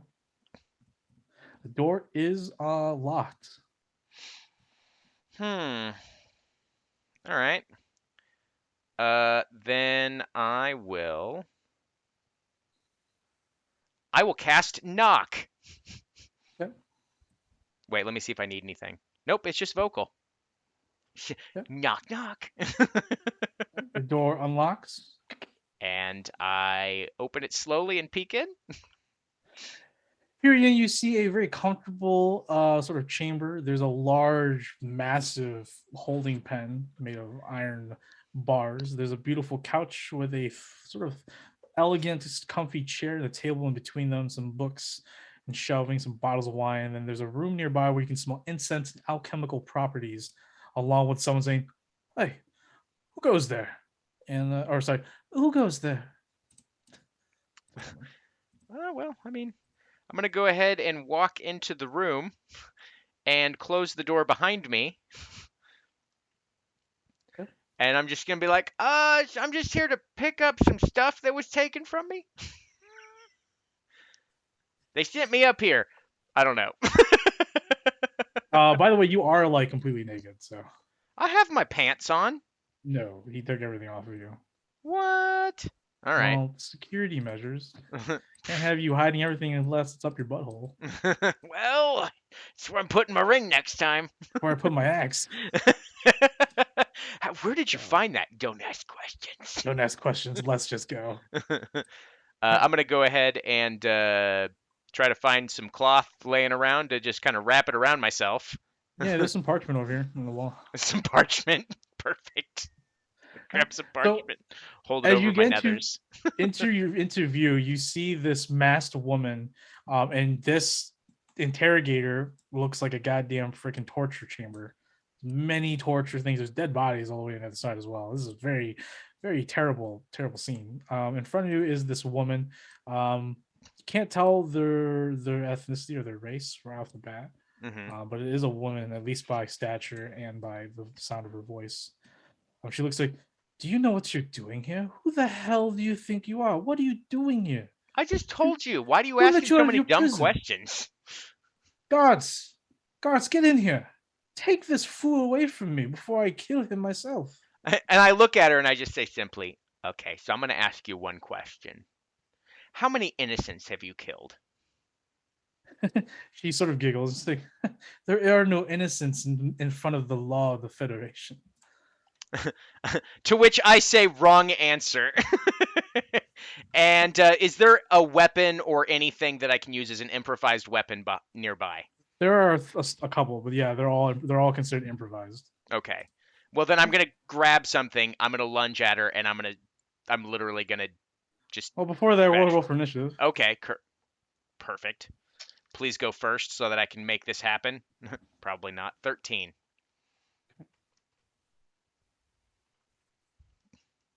So 13 for rock.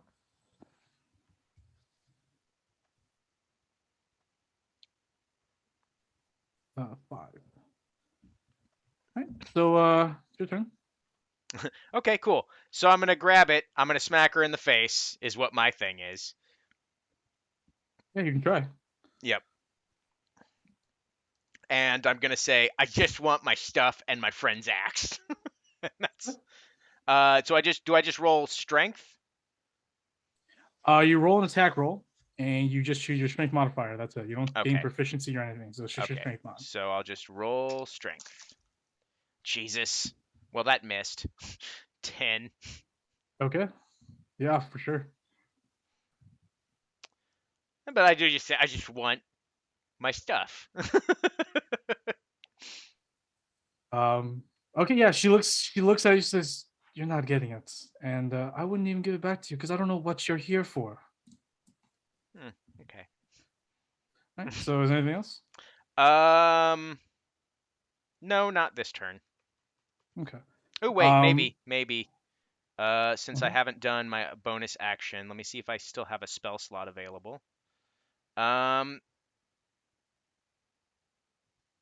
No. Yeah. Shield of Faith. Oh wait, never mind. Oh yeah, a small parchment with a bit. Oh, never mind. I don't have that. Shit. Okay. Yep, that's my turn. Okay. So with that, she simply reaffirms her posture and she looks dead at you. She mutters some arcane words, and suddenly you feel hot, like your entire body's about to burst. I need you to make a Constitution saving throw. Perfect. 17. 17. You just make the DC. Jesus. So you don't take any damage as your blood was beginning to boil, but instead does not. You see her sort of grind her teeth a little bit, and instead she goes ahead and she breaks open a vial from her pouch, and it is blood. And she breaks it, it actually forms around her, creating what looks like to be a whip, and she will lash at you with a range attack. So +6. That's going to definitely hit you. Yep. She's not wearing anything. Well, to be fair, wearing completely nothing, I still have an AC of 14. Correct. All right, and you take 6. Ooh, wow, 6 points of necrotic damage, and she regains 3 HP, which she has 4 HP. So, that is it for her. So go ahead. All right. Well, in that case, I'm gonna go ahead and bonus action rage, and we'll see how that goes.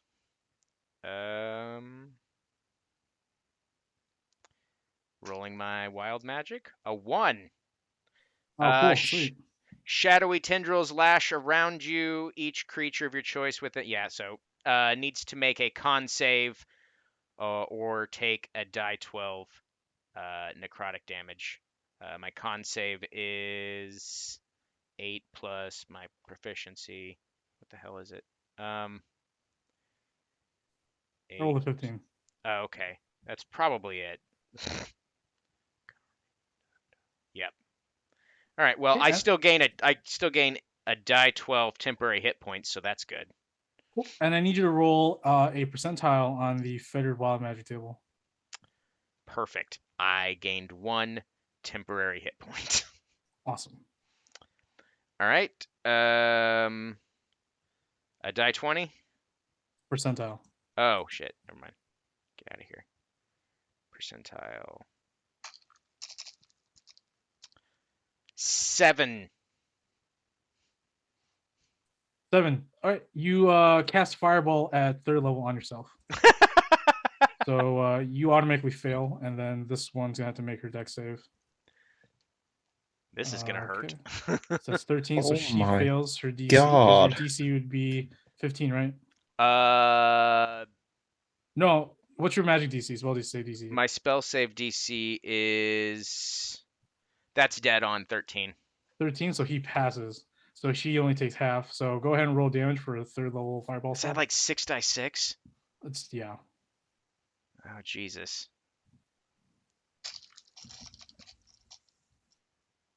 28. All right. So you take the full 20 fire damage. Takes 14. All right. Ow. Cool. You see that when the flames hit her, parts of her clothing sort of move at her discretion and sort of weighs off a majority of the flames that should have burnt her a little bit more. All right. Anything else, Alex? Well, that was my rage, so now I'm gonna hit her. So that's just my strength. Please hit. 16. 16 hits. All right. So what's the damage for this weapon? Or It's a whatever I'm D- holding. It's a D6 plus your strength mod. And my rage, so a d6 plus 5. Shit. 6. 6. Presumably bludgeoning damage. Yeah, you bash her into her left shoulder, but she is quite sturdy. Definitely someone who is who's definitely accustomed to fighting. Great. Well, Okay. that's my turn. All right, with the sudden burst of wild magic, she's like, "You are quite the dangerous creature. You should be dead, not imprisoned." All right. Well, She's like, "I'm gonna have to end this quickly so I can go ahead and do a proper autopsy on your body to see what gives you such magical abilities." And she will go ahead and she will you it's not going to take much. I've pretty much owned the shit out of myself so far.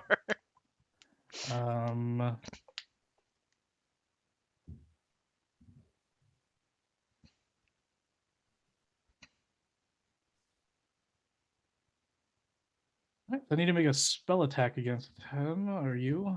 So she reaches out in her hands, her gauntlet is covered in this disgusting blackened brownish substance, magical in nature. I'll go ahead and make a spell attack against you.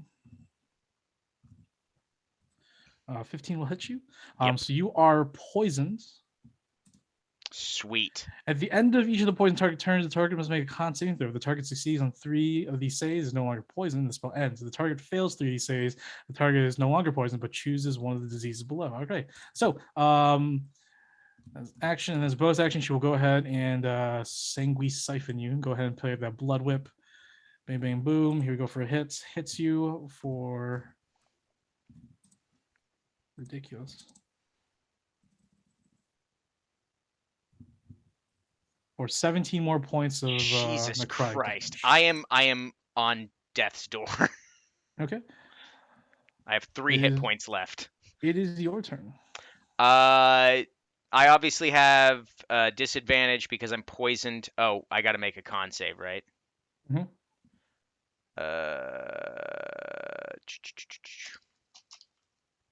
18. 15. All right, cool. Yeah, you're good for sure. Okay. I am going to, well, obviously hitting her's not working. I'm going to go ahead and try to restrain her so that she Okay. can't be casting all these damn spells. Okay. And I'm at disadvantage, but because I'm raging, I have advantage. So I cancel it out. It's just a, what is it? An athletics or strength, whatever? It is a athletics check. Okay. All right. Jesus Christ. 6. I rolled a 12. You do manage to grab her for a moment, but she actually takes out some blood and it becomes little stilettos, and she stabs you in the face a little bit, and she manages to jump off of you. Okay. Well, I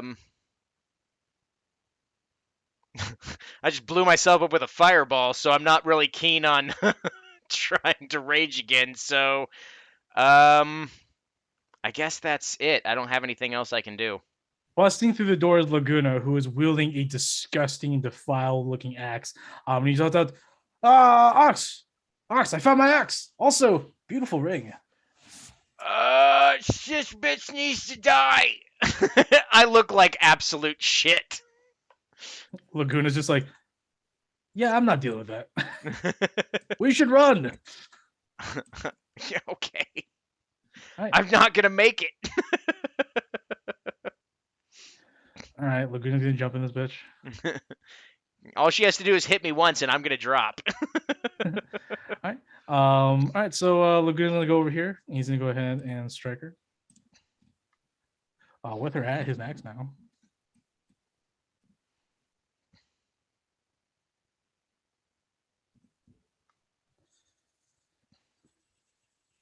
She's in a rage, devouring rage. All right, he's gonna go ahead and I'm going to use Kneel for the King. All right, so with that, a brown tarnished crown appears over Laguna's head as he puts down this gnarled-looking axe in front of this woman, this masked woman. I need her to make a wisdom saving throw, which she's not really good at.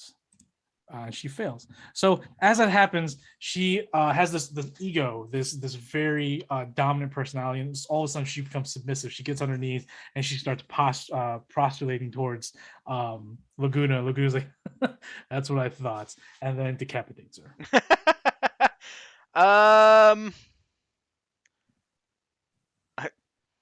I'm here. I'm gonna go ahead and just grab the cool shit that's on her. I'm gonna grab her robe and put it on. Okay, yeah, you grab her clothing. It's just mundane clothing. Okay. And jewelry. Any of those sweet potions that she had on her left? Those potions are just vials of blood. Okay, that's awkward. I'm gonna leave those.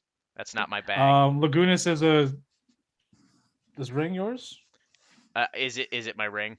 It's the ring of the lone captain. Yep. Thank you. I put it back on.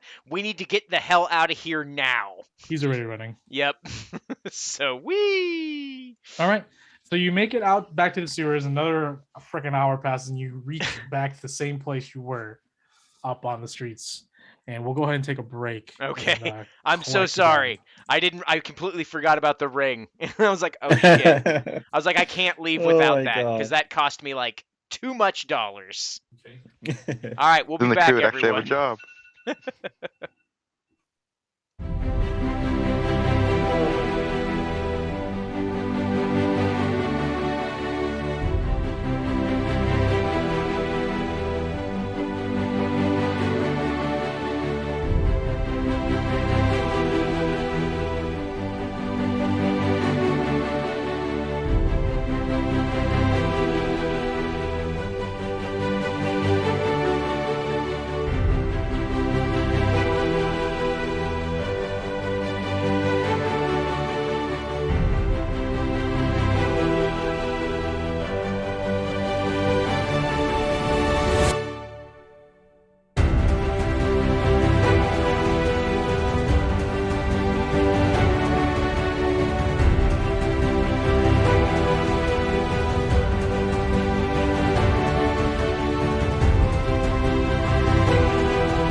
everybody, we're back.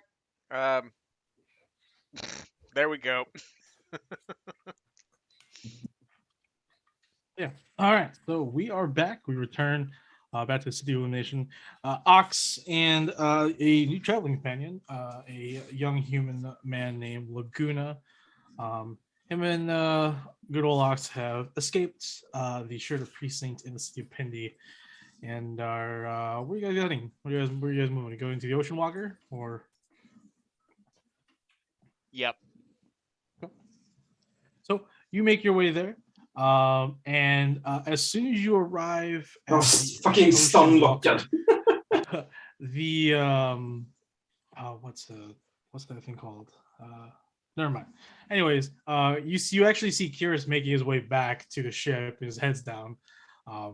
And you hear just like, what happened? Thought you were gonna get him, Kyrus. Like, I was in the lobby arguing with one of these investigators for like 3 hours.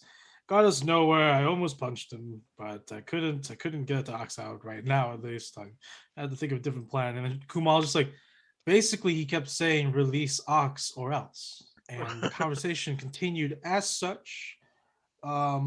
So there was really nothing happening, and George is like, "Huh, okay." And Kira's like embarrassed. He's like, "I'm gonna go train over there." He walks away. And as soon as he leaves, George turns around and he sees you two. He sees you, and George's like, "What?" And he sees Laguna, and Laguna just has this big devilish smile on his face. And he says, "Ooh, are these my fellow pupils, Master?" Uh, so yeah, everybody on this boat and the people that we're gonna meet soon, you cannot kill them. Rivals. I got it. They're my rivals. Yes. Understood. I need motivation. Is this one here? Who's this? As he approaches George, and George's like, "Captain, Master Ox, and who's this guy?" And immediately Laguna extends his very callous hands, covered in tattered robes. Says, "Name's Laguna. It's nice to meet you, rival." And as soon as he clasps hands, George's like, "Wait, rival? What?" So we're gonna teach him how to Ah. control himself. Almost broke my hand. Control him. Oh God. So he can do what you all are working on, except to a degree that is insane. Kumal extends it. "Welcome, fellow pupil of Master Ox." And as he extends his hand, you see Laguna just look down at him. He says, "I did not extend my hand first." And he takes two of his fingers and he breaks it. And Kumal's just like, "Ah!" And Joe's like, "Oh, holy shit." Yeah, he's pretty and- intense. And Narzan's just like, "All right, I get it." The only other half orc's just like, yep. You see nearby Gassan's just like, "Oh great, another psychopath." And Gassan just walks away. As soon as that happens, a very hot and sweaty Tav, along with a very hot and winded Steven, arrives with an also sweaty Jag menar på but att vi calmer faktiskt lyckas koordinera den tack för en Godolina gångs skull. and a just normal cool-headed Sterling, as you all meet up back at the Ocean Walker. And George is just like, "What? Didn't you? It's been a few hours. What is going on?" 1 second. Ox, can you stand right here and spread your legs a little bit? And Godolina is like, "Yes, right here, Ox, right here." You see Tab and Godolina point somewhere on the docks. I just turn around and I have like blood and just everything. I'm fucking burnt to shit, and I just look at them and go, "So I'm just gonna say right now it's probably not the best time." And It's always a before- good time. Okay, so I'm gonna tell you right now, don't do anything stupid or rash, because this Like guy you got right into here chat? has not been introduced to you yet. And if he thinks that you're a problem, he's crazy. You all see this muscular heavily tattooed human man with just psychopathic eyes and a stare that you just want to turn away from. He just looks down at all of you, and he looks back at you. He says, "None of these people are threatening." That's my point. So here it is. This is Tav. This is Sterling. That's Godalina. And that is Steven. Steven just like, he thinks he's a tough guy. Walks up to him. Put it there. And Laguna just looks down, breaks his hand right at the wrist. And Steven's just like, ow. Can do better than that. And Laguna looks at him, he's like, the ultimate training partner. Oh god. And Steven's just like, ultimate. And he literally punches him and breaks his shoulder. And she's like, ow. Need to ask. And Laguna's just like, grabs him by both shoulders. Like, you and me are going to train forever. And he picks up Steven. Steven's like, oh. And be careful, my boy. Um, Ox, can you come here in private and talk a bit? Well, yeah, so he knows not to kill anybody on the ship. So, yeah. Yeah. First of all, fuck you. I mean, fair. Rolly's like, you're an idiot. Hey, there's a lot of stuff that happened between then and now, and I kind of get it. But so the Shirtas probably aren't going to be fans of me, so we got to find a way to smooth that over.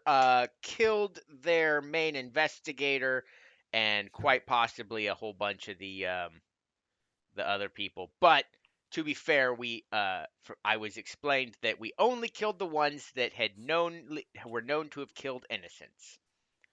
So we're trying With to your help that passive guy. insight, you now realize that that was probably not true. I'm just gonna say it anyway. Oh, okay. Yeah, that's fine. But we need to go again. Oh, so you didn't do the thing? No, they Can't were do the thing actually. So not we without need you to come with us. you. Oh. They Oh. were they had a contract that was Oh, very nothing. specific with our pictures, and you weren't there, so they Oh. wouldn't let us do it. Okay, Yeah. so who all's in the pictures? It was me, Sterling, you, and Godalina. I Oh, think. Jag hör Okay. inte den. Jag hör inte den. So it's just us that needs to be there. okay, so Uh, I'm not bringing him. No, no. They were okay with Steven because he's a pet. Okay, so But yeah. I'm more than happy to go with you. I need to take a nap. Yeah, you can do that on the way. We Sweet. need. Okay, We, so I'm gonna we need to go. I'm gonna go back to the. I'm gonna go back. I'm going to pull Laguna aside while I'm gathering up my gear, Så nära. and I'm gonna look at Laguna and be like, so we've got to do this thing. Only people that are on the list are allowed. Hadn't met you yet, so you can stay here and train. Try not to maim the shit out of the ship crew. And then I point out the three. Those are the ones that are specifically training to learn what I and some version of you can do. Just try to get to know people and, make friends. That's fine. I'm probably not gonna do that. But actually, no, I'll be fine because I have the rat bag to train with. He's not a rat bat. He's So- Steven. He's my son. You be careful with him, or That's your Yeah. that's your son. He breaks his arm again. Ox, I want to kill your new trainee. I don't want kill the Yeah. awful person. Yeah, and Steven's just like. So Oh. I hold up a finger to fucking Sterling, and I go, so I'm gonna ask you, Steven, you're pretty resilient. Are you willing to help him train so that he doesn't kill anybody? Steven looks at him. He has this big smile. Laguna has a big devilish smile on his face. He looks at you, the rest of you, he's like, oh, No, I don't want to be here. No. No. Okay. So Tell him Laguna, that's like the he's coming with catacombs. us. Laguna, you have to find something to preoccupy yourself that's not going to get you noticed and not going to kill anybody. Can you do that? Laguna's just like, why can't I just come along? The group we're working with has Yeah, very yeah. specific contracts. If we don't have a very specific group of people there, they won't let us Thank do you. it. And you're not a part of that group because you weren't here when the contract was written up. However, future contracts, we can definitely get you written in. Försökte vårda i alla fall. I care a little for money, so don't even worry about that. Jag vet. Bättre jag dör än du. Okay.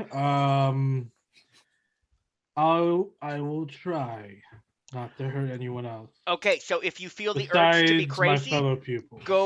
go punch sand or chop trees down or something. Yeah, I'm not gonna do that. I'm gonna give it a shot. Come on. And come on. No. George, Now I turn back to the rest. I'm like, we should leave now because whatever happens is gonna happen. and you hear another crack as Kamal loses 2 more fingers. I don't like the Oh, fact that he's God. just breaking fingers. It's, Yeah, that's I said no sadistic. maiming. I swear to God, I'm gonna put you down myself. Tillbaka. Så fort jag kan. You hear 3 cracks. He's trying to put it back. Oh God. I mean, at least he's putting it back. Let's get the hell out of here. I'm just Yeah. gonna quickly tell mine, stay away from him. Don't break your fingers. You need them to play instruments. Yeah, Gassan comes up to you, Sterling, and says, "If you want, Master, we can take him out. no, don't take him out. In We've fact, I been want you to stay as practicing. far away as possible. We've been practicing, and he doesn't seem like a tough guy. He Innan gives kunde off inte this Melia impression that he's- tagit awardsen, men hon fixade det. I look at them as they're talking to Sterling. I'm like, okay, so I saw this dude literally detach his hand and choke somebody with it. All right, he's not. all it's 3 not- of them just looking. You're just like, why is he on the ship? I don't know. promised I was gonna try to help him get better. Listen, Ox makes a lot of bad choices, This is and now probably we the gotta worst deal one. with it. So we're going to Probably the avoid worst him one. until I get back. We're gonna have a discussion with Ox, and we'll see what happens when we get back. Givey sort of steps up. He's like, we can just put a life raft trailing the ship, and we just put him on there while we sail. Keep him off the boat, but with the boat, He's not gonna be okay with that. I can guarantee it. Yeah. Even Steven's like, that's a dumb idea, but I would love to ride in that. We'll do it for Steven. Yeah, So- we'll talk about it. Yeah, so I'm gonna Keep go ahead training. gonna Don't get go your hands and broken. saddle up the camel. And do you guys have enough provisions to get back there? We need more water. Okay, If get you- water. I'm not coming with you because I can't be seen right now. Yeah, I you kind of can- broke out of prison. Yeah, we understand that. It's pretty obvious. Fan vad stunlockad jag var. Okay. So I'm gonna go get rations and shit like that. That's And fine. Yeah. I'll wait So for are them to do you- whatever they're doing. Are you guys heading out now? Or? Need Yeah. water. Oh, you can refill water at the boat. You have water at the boat. Okay. I'll just take it away from whatever is left. Yeah, so that's half a barrel. Det är svårare för dem nu att ta oss visserligen. Save. Done. Now we can go. So, you can count as having a short rest. Okay. That will consume 1 ration though. Vad King var problemet. But you can eat on the ship, so don't worry about it. Jag vet inte. Kanske. All right. Black King var inte dumt. I'm gonna go ahead and I'm just gonna use all my hit dice because there's nothing else I could do with it right now. So 4 die 8 and 3 die 12.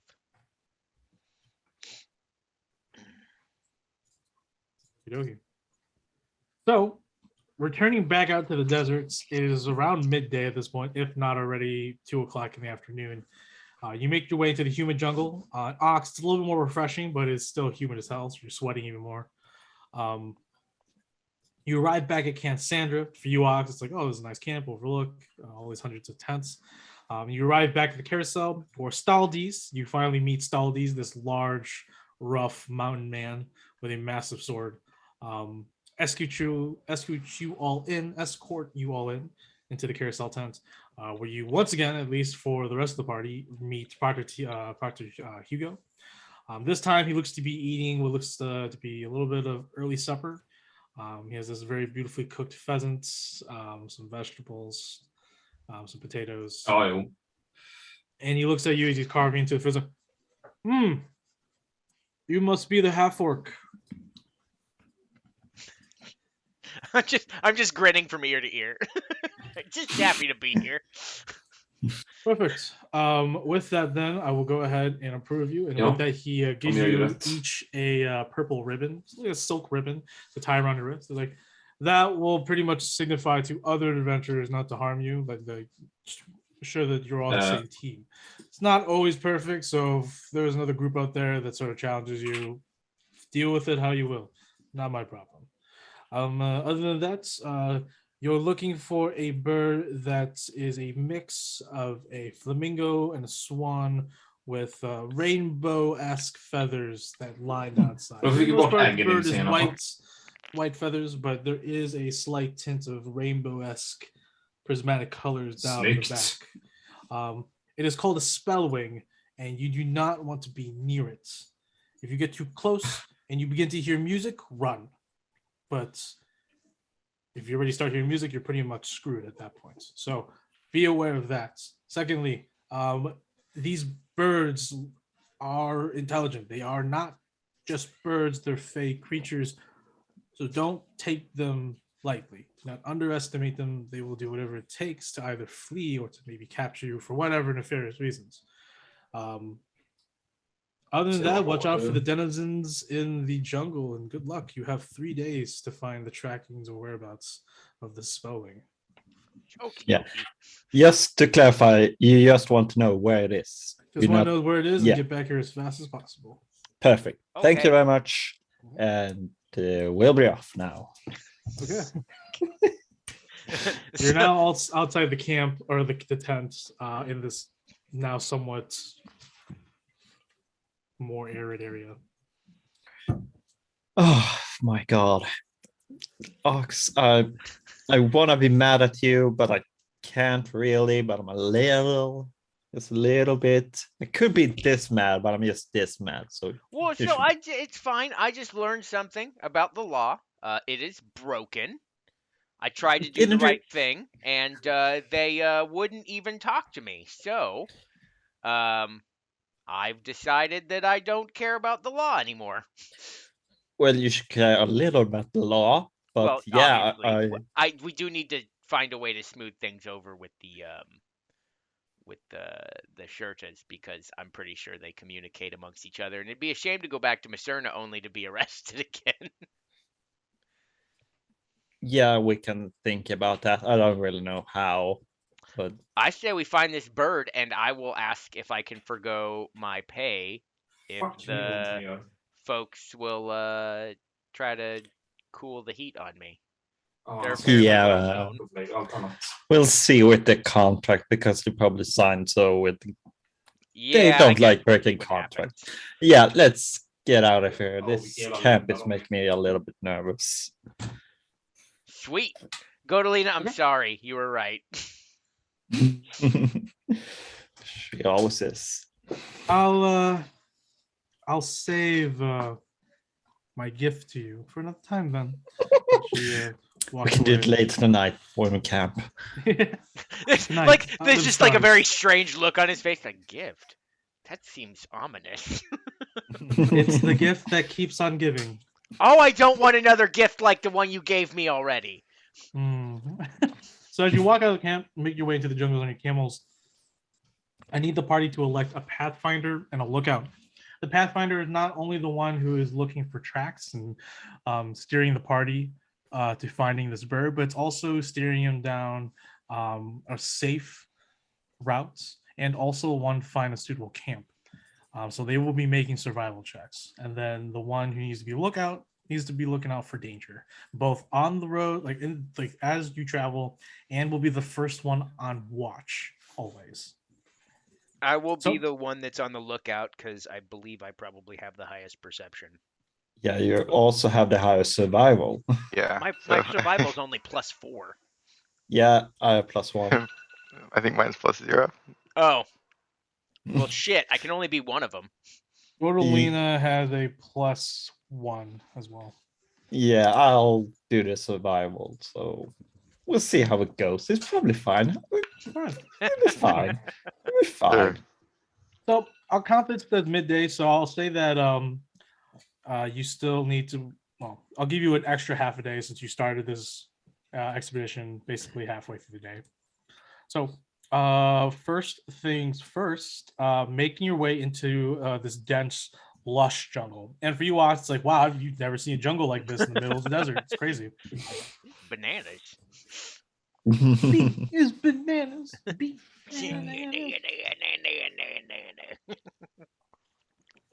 All right. Shit.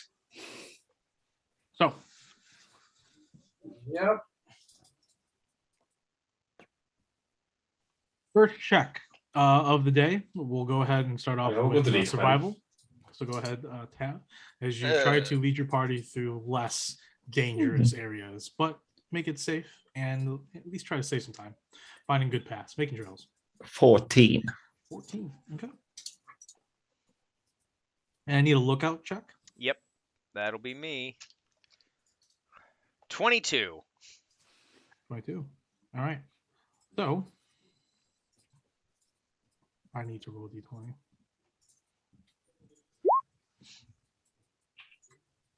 So all the way until just a little bit past nightfall, Tav, you managed to steer the party through the dense terrain relatively well. A couple of mishaps here and there, but for the most part, it's been sound. As you're also looking for tracks of a bird, some sort of flamingo-esque type bird, you may have found a couple here and there, but you can't quite tell if that's what you're looking for. They lead into very inhospitable terrain in this jungle. So it definitely worried you and you hesitated to take the party down those routes from now. Magic. But for the most part, you find it. You for the first half day, you find a nice camping spot, relatively nice camping spot, and yeah, no danger so far. No collapsing boulders or whatever. So did a good job today. Stephen is very proud. There were a couple during those couple mishaps, you saved Stephen from falling into a pit or eating a dangerous mushroom or flower because he was hungry and you didn't want to give him a bomb at the time. And then for you, Nej, Ox, vissa saker kan bli you pure keep on the damage som lookout. Andreas-attacken. There are a lot of Sideblade. critters and insects here and there, but there is one large foe that could have been an encounter for your group. And you spotted a large wandering band of goblins. 3 of them were riding wargs to the jungle. They look like raiders from the deserts that also come here for unknown reasons. But thankfully you avoided them. And with that, we'll go ahead and start first night of sleeping. Unless you guys want to press forward into the morning, since you can sort of still do that. So you guys technically started later. I've had a busy day. I can't do that. Yeah, we should probably rest. Okay, so I need the first person to make, or I need Ox to make this perception check. Gotcha. And then who's going to be on sentry after him? Oh shit. I mean, I'll take the Second. watch out. Okay. Because I can just be on So sentry mode. in sentry mode right now, you see Ox going around patrolling. What'd you roll, Ox? 10. Omöjligt att döda dig. I rolled a 3. Hold a 3. Okay. My passive is higher. So, you missed the detail and near the end of your shift. You're just like, all right, I think everything's good. And as you return towards Sterling, you just simply stand up, and you see through the bush there is something lurking in the bushes, and they sort of give their own position away. And then suddenly a burst of wind comes through, and it seems that there is a large bird that flies up into the starry nights. As you look up, even with dark vision, I'll give it to you. It is a plump, fat little, blue turkey that's flying through the night. You don't know what kind of bird it is, but it's definitely not the bird that you're looking for. It's some very odd blue-looking turkey that can fly pretty high. Ja, det vet jag. Turkey bird. Det vet jag. How did I not see that? Bursting through there's an opening near the shrubs. Do you want to go investigate, Sterling? As Ox goes and passes out. Sure. So as you go in there, go ahead and make a perception check at disadvantage for me. I'm not gonna track it, I don't think. 3. Oh, do you have dark vision? No, he No. doesn't. Do you have a torch? Yeah, I have a torch or a lantern. So which one do you want to use? I'll use a torch. Okay, so you go ahead and light a torch and you move through the brushes to the opening. You notice that there are 3 more of these fat blue turkeys, and they look like they have been what looks like to be what's the word? Dried. Their bodies have been decompressed, their skin is shriveled, their feathers have all just fallen out. There's nothing liquid left in its body, as if all the vapor had been drained. As you move a little bit forward, you realize that there's a large sort of open area in this region next to your campsite, and in front of you, about 10 feet away, you raise this torch up. You see this large ebony statue of a black hound or Anubis, En till där. and it's just staring Carry out into the space. This is a large, decrepit, ruined statue. Nej, de andra är i topp. Yeah, that's what you find. Literally right next to your campsite. Unfortunate placement. I feel like I know what that is. I'm just gonna go back to the camp, and I'll want to just keep like looking out over Or there. you turn all the way. You simply take one step to the side, and suddenly you feel and hear a massive crush right behind you where the statue was. And you look back, and the statue has moved towards you. As you see, it's breaking from its bindings, and it's going to rush towards you. So we're going to go ahead and roll initiative. So this is actually going to be both of you, the statue, this pillar, and Sterling starting off things first. So you guys will roll initiative. I got 19. Yeah, 19. Wow, I can't believe I rolled a 1 on random encounters, guys. How God. is that? How whack is that? Oh, that's I just. don't think if I left it alone, Yeah. maybe Alright, so what'd you roll? Sorry, 19. 19. Okay. So Ox is actually just Ox. So Tror de är Roshan. I rolled a 14. You rolled an 18, correct? Okay. All right. 19. 19. Sorry about that. All right. So with that, we go over to the battle map. Roll a D4 for me, Sterling. 1. 1. All right. What is this one? Jag är på väg. Your funny camels are back. I love these camels.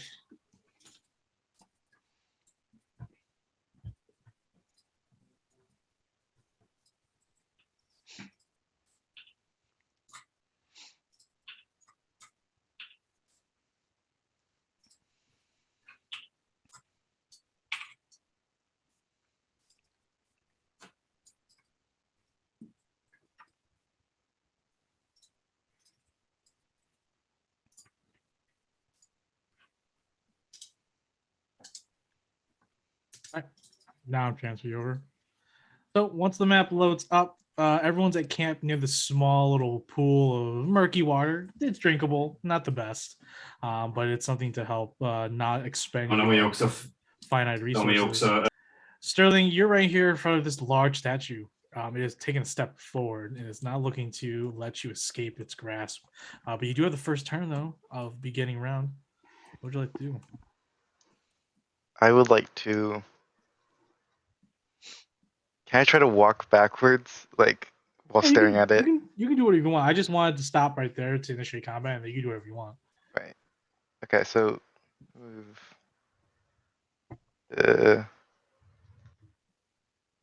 keep it in sight. So I'm gonna move right. I think there. Don't want to. I want to yell into the camp that there's a statue and it's moving. So everyone go ahead and make perception checks at disadvantage. Sweet. I'll make one for Lena. 3. 8. 4. Rolled a 1. What did Steven roll? Oh, yeah. Steven needs to roll out also. Go to Lena. Uh, Go to Lena rolled a 4. So let's see. 3 3. plus Zero. Oh. 0. So 3. 3. Okay. Wow. So I needed a 10. So the camels wake up disturbed. They start moving away from danger, and they start just making their way over here. All right. So yeah, it doesn't seem like your party is awakened. The camels have moved, Sterling, but not the party. The entire party. Du skulle Not gonna wake up to ta him den yelling, stunden så heter det Windranger. I pull up my pistol and I Oh. just shoot it straight up. Okay. With that loud fire, all of you Den hade awake passat jävligt suddenly bra. through the jungle. And you see that the camels have wandered away, and you just heard gunfire. Sterling's not nearby. Something's afoot. So, all right. Anything else, Sterling? I don't want to attack the statue yet, so I'm gonna stay there. I want to keep looking at it. Okay. Sounds good. So we move on to the statue's turn. The statue is going to go ahead and walk forward. And it's going to go ahead and raise its hand forward. Now, the statue stands at about 65, 70 feet tall, Sterling. And it just raises its massive stony hand. Rocks and rubble fall, loose rock and rubble fall on top of you, clanking onto your wooden and metal body and head. And with Eldritch Magic, the magical blue outline glows around the statue. And I need you to make a strength or dexterity saving throw from your weapon being stuck to this pillar. And it's going to be just the one you're holding right now, but you notice that your weapons that are slung to your person are sort of levitating and gravitating towards the statue as it tries to magnetize your weapons to its body. So strength saving throw. Or It's just dexterity, more- it's your choice. I want strength. It's better, You want but strength? it's You do just for have my Your pistol. musket. Oh, is it for your pistol or musket? I just use my pistol to shoot. All right, so this is going to be for your pistol then. Okay, so you can shoot strength. Yeah, because I have Sure. proficiency in it. So. Okay. 18. 18. Your pistol flies forward a little bit, but you manage to catch in time and rear it back in. Okay. All right. So it attempted to do that, but it failed. So for right now, but your weapons, all your looser weapons are still gravitating towards it. So thankfully they're strapped on. All right. We go to top of the order, but we'll go ahead and roll for initiative for everyone else. So everyone go roll for initiative. Carolina got a 9. 6. 6. All right. 7 for you, Tev? Yeah. Okay. You're really quiet, by the way. How about now? A little bit better. You're still quiet to me. Okay. Maybe I should just raise my volume. I don't know. All right. How about now? Oh, There we perfect. go. Okay. So with that, we start top of the order as per normal with Sterling. What are you doing now? Okay, so Yeah, I'm going just to over here. I'm gonna take my bonus kind of action to just start running. And I just tell everyone, yell those statues we were told about, Tab. Am I even awake? Yeah, we all got you're all woken awake. up. You all got Okay. woken up by the gunshot. Oh yeah, guns. Yeah, but barely a little. Yeah. Well, one's here, so Oh, he was pretty vague about that, Kairos. unfortunately, yeah.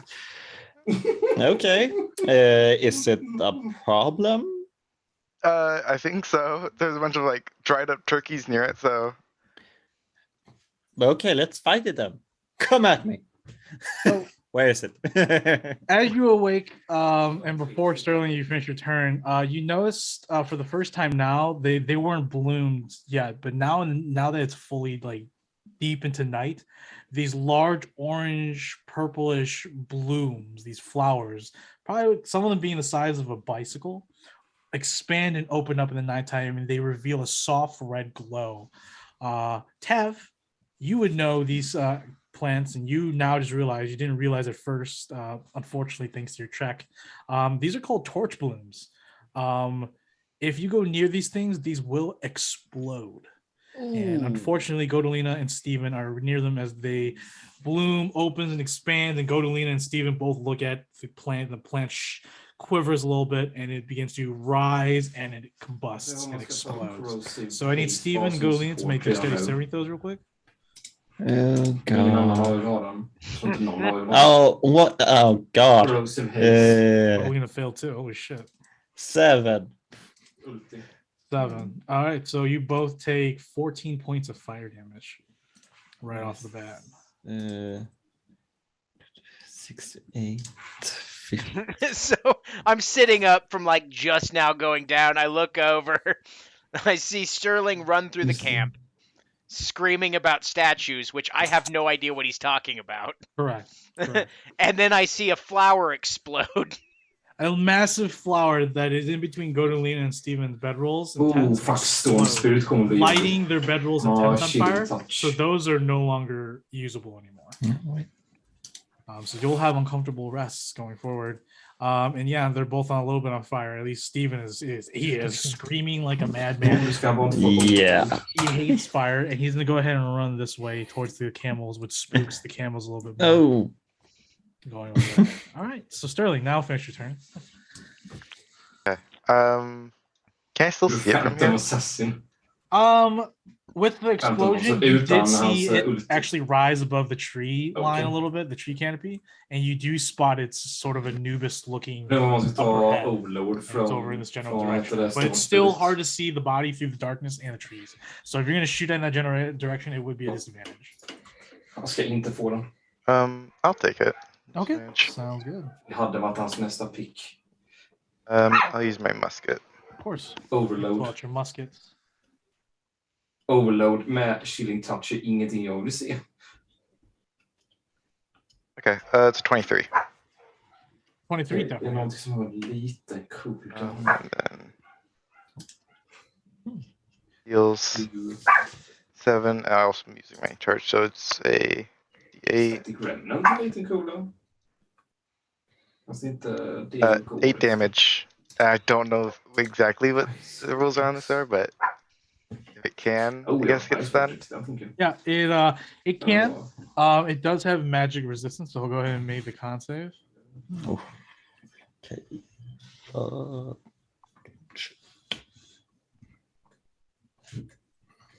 Oh wait. Yeah, it can be stunned. So Nej, du fick inte det. So here's the first. No, sorry. I'll just roll 2. So that is a 24 for the pass. Ja, de kan inte gå någonstans. Ja, det- Varför inte? Gets stunned, but it takes the damage. So Nej! cool. I'll take the rest of my movement, What's that? which is 20 feet, I think. So I'm gonna move right there. As you move closer, you notice that there is another torch balloon that begins to open. I need you to make a dex saving throw. Is that still too close? Okay. Mhm.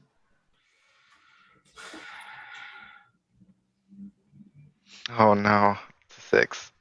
Ja. 6. 6. Ooh.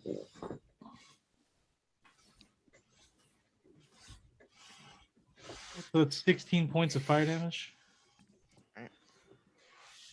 All right. Anything else, Sterling? Nah, that's it. All right. So the statue sees another torch balloon fires and starts to push through the forest. And it will go ahead and let's see, dark vision 120. So I'll go ahead and he sees Uox. He looks down. You can now see this large statue. I'll go ahead and post a picture of what it looks like. Just so that's a problem.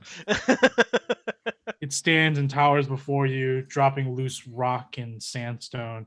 I mean, it sticks its hand out over you, and I need you to make a strength saving throw as your axe nearby or your sword nearby begins to fly upward. Okay. Dirty 20. 320. So you manage to catch your buzzing great sword right before it flies out of your reach. You pull it back to you. All right, so that's it for the pillar. So we go to Godolina. Godolina's be like, she's gonna spend her 15 feet to get up, and she's gonna go ahead and she's going to cast light as a cantrip on her hand, and she's gonna transfer it to her sword. So her sword now glows brightly Jag within går topp 30, med... dim light within 60. So with the light illuminating through, you can all now see the statue through the trees, its head sticking out of the tree line or the canopy, and it is looming all here over your entire campsite. All right, that was an action, so she's going to go ahead Sorry, and jag she's går going topp. to stand right here and disengage or dodge. She's going to take the dodge action, and she's not going to give it to anybody else because she doesn't know what they're going to do. So, Tab and Steven, go ahead.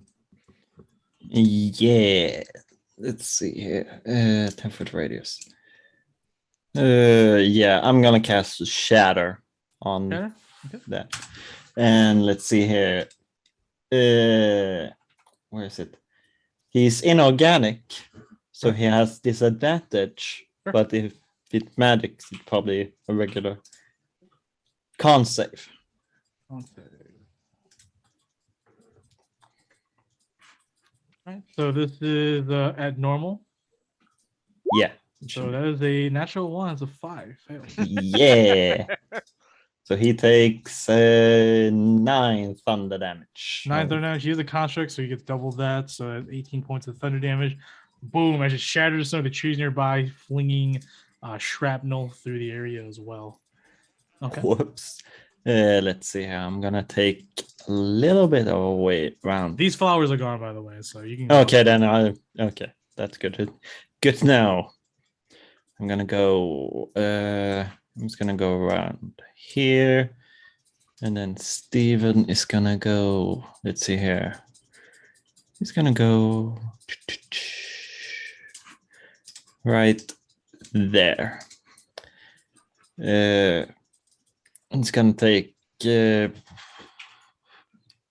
it comes near him, he's gonna attack him with his claws. Okay. And I'm gonna. I can't do that. I can't do that. Yeah, that's it for me. All right, Ox. All right. Half my movement to stand up. And then there we go. I'm going to walk right up to it. Bonus action, engage my sweet sword. And I'm going to try to hit him with my buzzing greatsword. The buzzing right now. Yep, I used a bonus action to activate it. Perfect. 21. Okay. And that is 11 magic slashing and 9 thunder.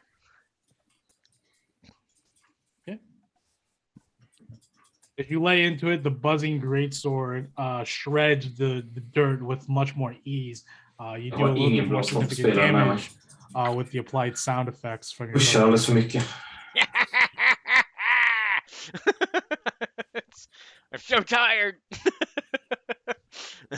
All right, I believe that is my turn. Awesome. Sterling, top of the order. Okay. Actually, while you think about what you need to do, Ox, Godolina, and Tav, actually all of you, the amount of damage that you see on the statue is very apparent. You can see a lot of the rock falling. However, suddenly, wisps of magic fills the region and then suddenly flattens. But as that happens real quick, the nearby rubble and dirt and sandstone begin to levitate towards the areas that they were originally on, and they begin to remeld with the statue. And the statue is going to regain 50% of what it suffered last turn. Oh fuck. Okay. right, go ahead, sir. So this is a losing fight. Yeah. Sterling, with the light, it actually does manage to hit something metallic in the far distance. Go ahead and make a perception check at disadvantage still. See if you can spot this. At 20 and a 15. 15. Even with that 15, you see some peculiar pillar hit or him. object in the distance far away from your camp. But more importantly, there is a faint magical Jag circle tror det är något sånt. that's underneath it. And that's something strange. Hmm. What direction was that in? Over here.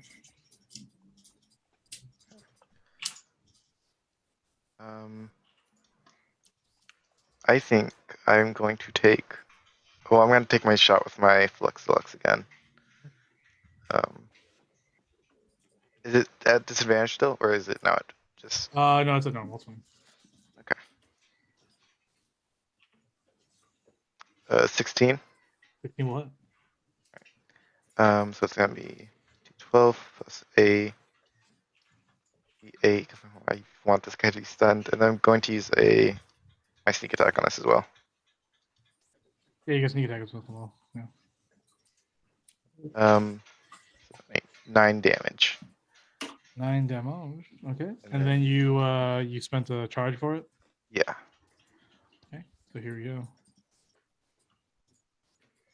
That is a 17. That's it. All right. I'm going to exit it up.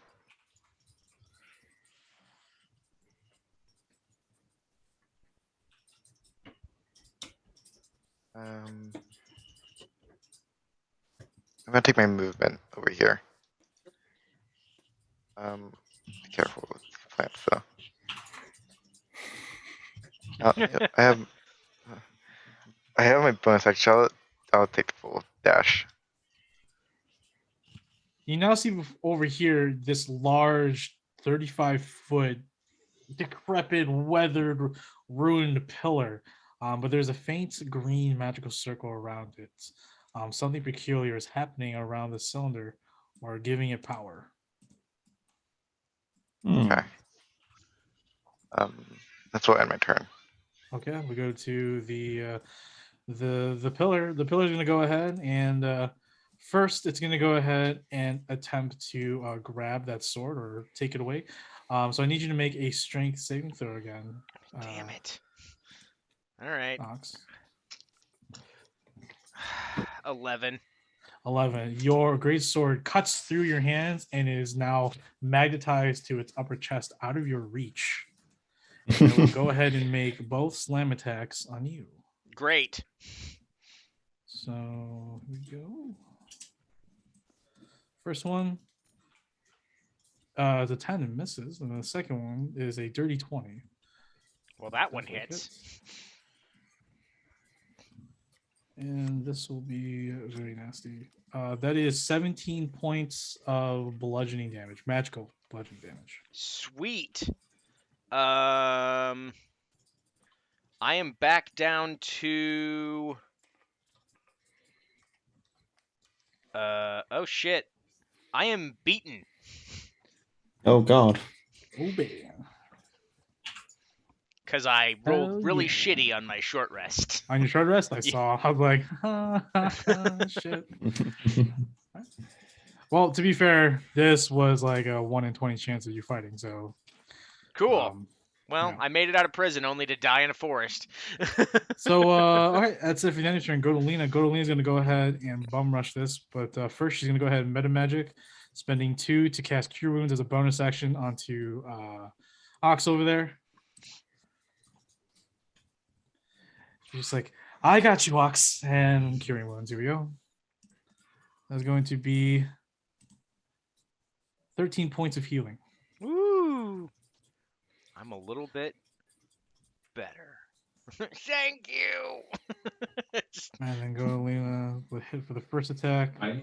Oh, she's going to go around it for advantage.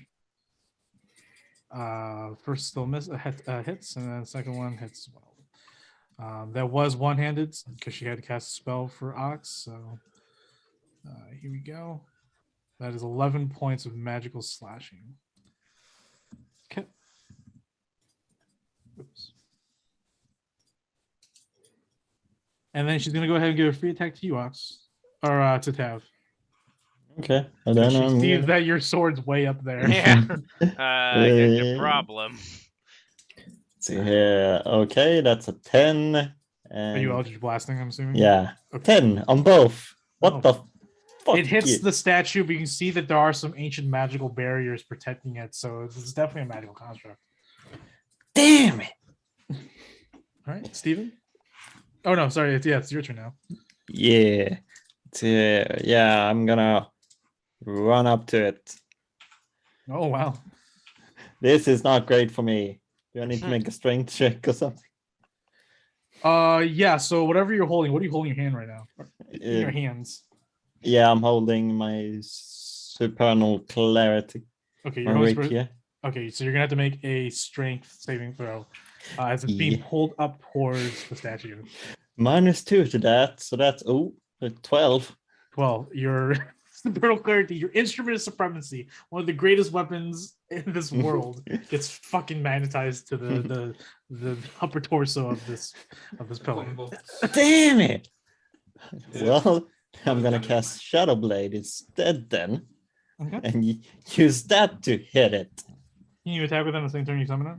Yeah, it's a bonus action. Cool. I'm proficient with it, so it's exactly the same. That's fine. So we use that. That's 14 to hit. 14 will just hit it. Yeah, and that's 2d8. That's 9 damage. 9 damage. What is also? Yeah, that's it. And that's that, and that's that. And let's see here. Let's have him run like this and get over there. And he also gains, what is it, 10 hit points? 10 hit points. Yeah. 64. Let's see. Did I even do that? Fuck. 6 for enter. Good. Let's see here. Let's hit him with the claws. See if it hits. That's a 3, so that doesn't hit. That's 16. Definitely is. And that's for 8 damage on the first one. And now he's gonna bite some rock. 8 plus 6, that's 14. So that hits exactly. And that's 7.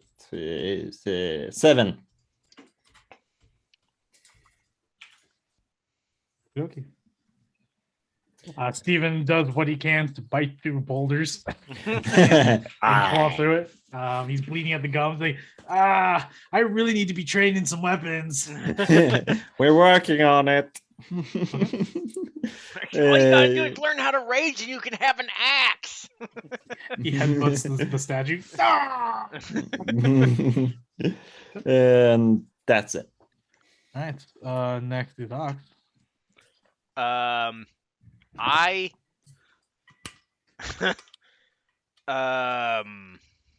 yep. Oh. I have a javelin. Phantom Assassin har... You can det är det. attempt to climb up this creature to get your sword back. I if you was want. gonna do that. Oh god. Yeah, I'm gonna go ahead and try to climb up of it. right, So it- athletics. It is a 70 I don't know, foot sir. creature. Your sword is about 45 feet up. So you need to make a climb check, yes. All right. God. I will actually allow it to use its reaction to attempt to slam you as you're trying to climb it. So I'll use Cool. its reaction of the turn. Well, I rolled a 13. 13. Okay. That you are about to make it up as soon as you get slammed first. Mm, All right. 15. yep. 15. Oh, nice.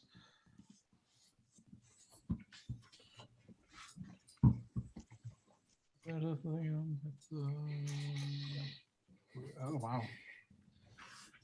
All right, that's 19 points of bludgeoning damage. Do I have to make another save? No, you just get bashed, hearing several bones break and crack, tendons sort of loosen up. Oh you managed to hold- shit! But you managed to grab onto another section of exposed rock and you climb yourself way up. So you climb up half, so 15 feet up. Still got 30 feet to go. And I'm bloodied again. I'm beaten. Oh my god. So I'm gonna bonus action. What do I need for this? Do do do do do do do. Just holding on barely and beaten, just like a little pitter patter on my Oh. drum hanging off the side, and I cast Shield of Faith. Maybe that'll save me. Maybe I'll die. So my AC is now 16. And that is my turn. Top of the order, Sterling. What are you doing? I'm going to. I suppose let's try to make my way Oh, to this yeah. So at pillar. the beginning of its turn, it regains 50% of what it suffered last turn. Yep, sorry, go ahead. Make your way over there, Sterling. Yeah, I'm putting myself right there. Yeah, cool.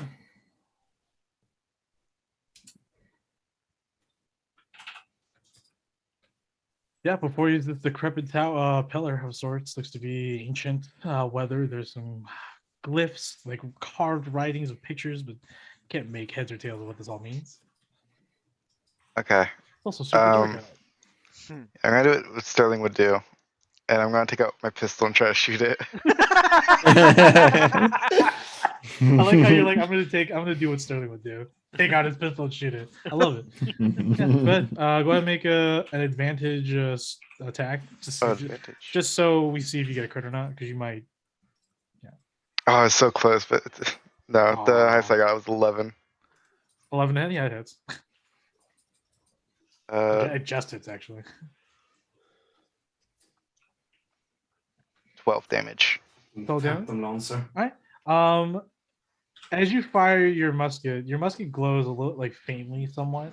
And since your attacks count as magical for the most part, it does double damage against this thing. So you score 10 points of damage on this thing. 12. 12, so that's 24 points of damage that's been applied to it, and massive portions of this pillar begins to are suddenly exploded off as your musket ball makes penetration.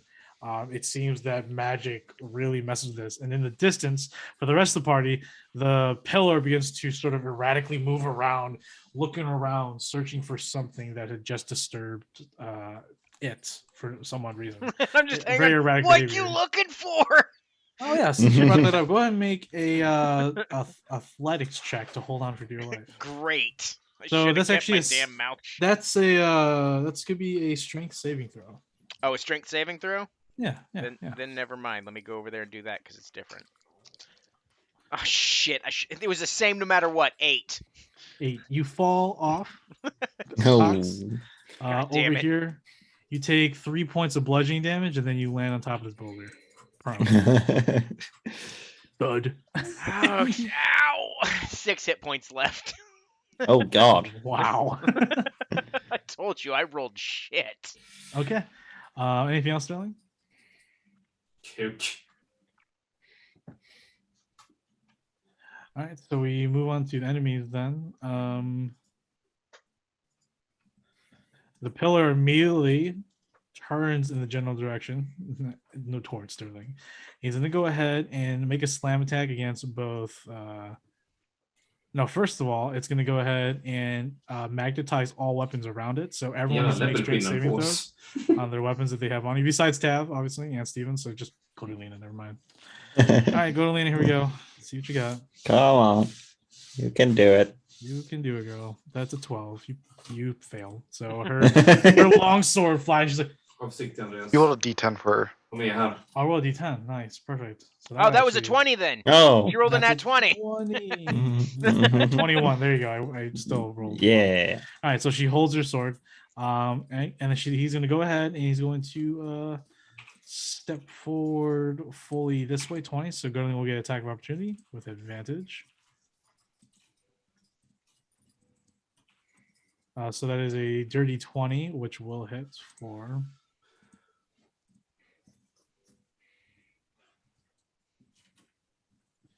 9 points of damage. Okay. And then it's gonna go ahead and sprint 40 feet, and Steven will get an attack of opportunity on him. Along with you yourself, Tav. You and Steven have attack of opportunity on this Yay. large pillar that just Yay. managed to evade all of you. Yeah, Steven got a 14. 14 just hits. So that's 9. Okay. And I get 10. 10 damage? 10 to hit. 10 to hit. No, damn. Your shadow blade misses narrowly. Damn. Wait, it's And dark rush- out, right? Yeah. You But, have advantage on your attack. Oh, yeah. Right. Well, Godolina has light out too. I don't know if that affects it. Yeah, so then that's not dark. So, yeah. Okay. Busting through the woods or the jungle over here, Sterling, you turn around. As soon as you fire and start reloading your pistol, the statue bursts from the trees over yonder, looking dead at you. All right. That's enemies. Godolina. Godolina's gonna go ahead and she's going to fly 30 feet up into the air. That's her. Actually, she can go ahead and move 30 feet. Oh, Oh, What God. the hell? She got sick. she's thick, and then she's gonna go ahead and fly 30 feet up behind it. All right. She's gonna use her Asmar feature, and then she's gonna go ahead and Godolina spots you in the distance, Sterling, and she's like, "Oh, that's why it's Sterling." Oh, Sterling disturbed something. That probably makes sense why he's just going towards him. All right, cool. What spell does she have again? She has plethora of spells. I keep forgetting. She has magic missile. She will cast magic missile at this creature. Yay. So it's +3. So here we go. So it's 10 points of magical damage. I don't think you bet the Wow. picks den här gången. As three golden bolts of radiance fly towards it, hits in the back. It does not care. It is going straight towards Sterling. Tevin, Steven, it's your turn. Okay. Steven is gonna run up and try his best to hit it. First that, and then let's see here. We get 18 plus 6, that hits. And that's 8 damage. Yeah, 8 damage. And then 17 plus 6, so that hits. 8 more damage. Wow. And then a natural 1. So it Nice. doesn't bite down on it. Yeah. Or its teeth just falls out. Yeah, breaks teeth, but the teeth regrow instantly. And I'm gonna run up a little bit up here. And then I'm gonna Scorching Ray. So let's see how many hits. That's 16 on the first one. So the second one misses. And okay, that the third one hits. So 2 hits. Yeah, we gör en buyback. Let's see. So that's 9 Så. and 9. So 18 points of fire damage. All right, awesome. And Ska se. Upp till min Ice Vortex och mitt Overlord. yeah, that's all for me. All right. Min Overlord I'm just laying on the ger fucking till mina stone. allierade och Ice Vortex sänker Cure wounds. DPS och sänker motståndarens Gonna cast the cure The attack speed. wounds, and then Is do you have the faith a concentration spell? yes, Okay. and I rolled that con save there. a second ago, so I made it. I rolled like a 14 or something. I didn't hear it. Okay. All right, I gained 4 health back. Great. Only 4? Yeah. Jesus. Okay, it was first level. Yep. I'm gonna go ahead and stand up and crawl off this rock, I guess. I think just get off him. Yeah. Let's see here. And I make it to here. And that's my turn. All right. Just trying to Um, shuffle through the woods. Before Sterling's turn begins, it only takes half of what it took last turn. All right, Sterling, go ahead. What are you doing? Okay. Oh, I'm going to. är död. Är död. Är så död. Interesting position. I'm going to move like 10 feet back, and then I'm going to take another shot with my musket. At the pillar? Yeah. Okay.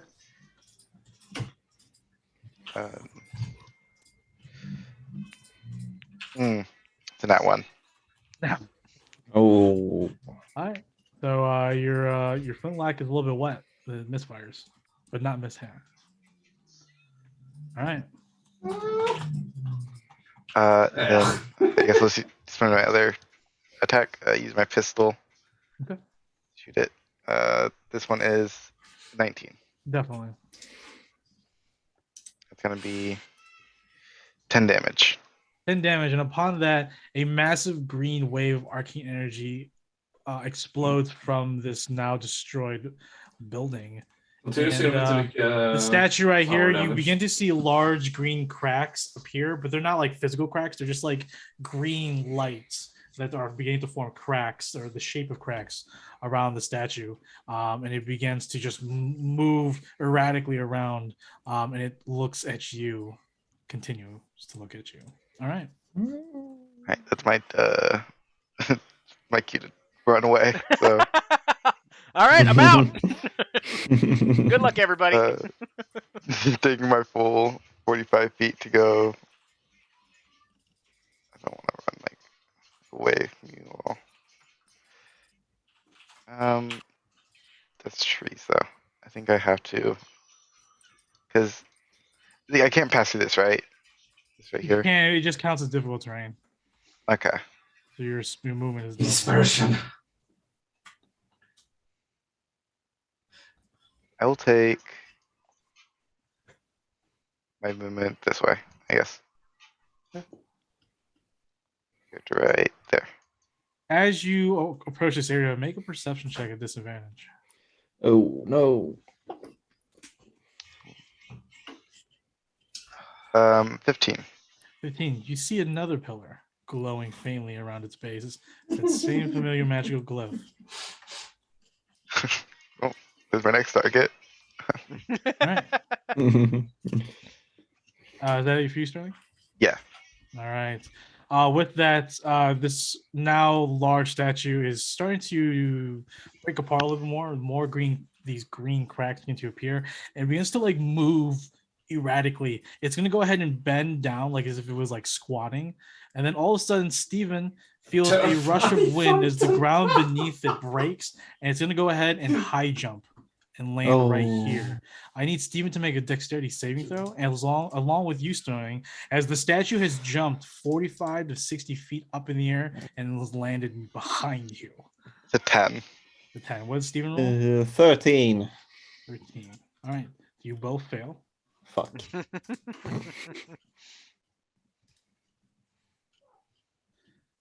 You both take 11 points of bludgeoning damage and are both knocked prone. All right, but that was his action. And so that was his movement and action. And that's it for enemies. Go to Lena. Go to Lena, just be like, what was what? Ja, vi hade ju jag tyckte inte vi How hade do någon we som var fight riktig this damage thing? dealer. She's gonna go ahead and continue to fly, and she's gonna go ahead and attack it from the rear. Kanske... Ja, och kanske, vad heter det? Two Titan attacks, också, men both Titan heads. kunde inte spela. Så He det... is using both hands. Jag vet fan vad han höll på med. That is just 10 points of magical damage. Hilarious, Carolina. Hilarious. Sökte men Oh, jag but kunde i with that- början. Sen bara Oh wait, we spårade don't det know ur. yet because he still has regen on this. So Ja, men jag ska dra mig. he would have been bloodied This is right now, Wanderers. but technically he is bloodied, but he may I- not be bloodied at the end of this round. All right, so that's it for Goodly. Tab and Steven, what are you doing? Steven is he's on his back. Like, what just happened? It flew. Oh, Okay, he can get. I don't want to get yeah. up. No. Yeah, he's gonna get up. He's gonna get up No. and dash over here. No, I don't wanna. You're going to. No, don't You're send me my not death. control. You're not controlling yourself. No. So this is where I'm. This is difficult terrain where I'm standing, right? Yes, you are Oh. in difficult terrain. So I can only move 15. That's a lot. Yeah. Oh. Can I see the big statue? Yeah, because Godolina still has her cantrip on her sword, so you can see that. Okay. Okay.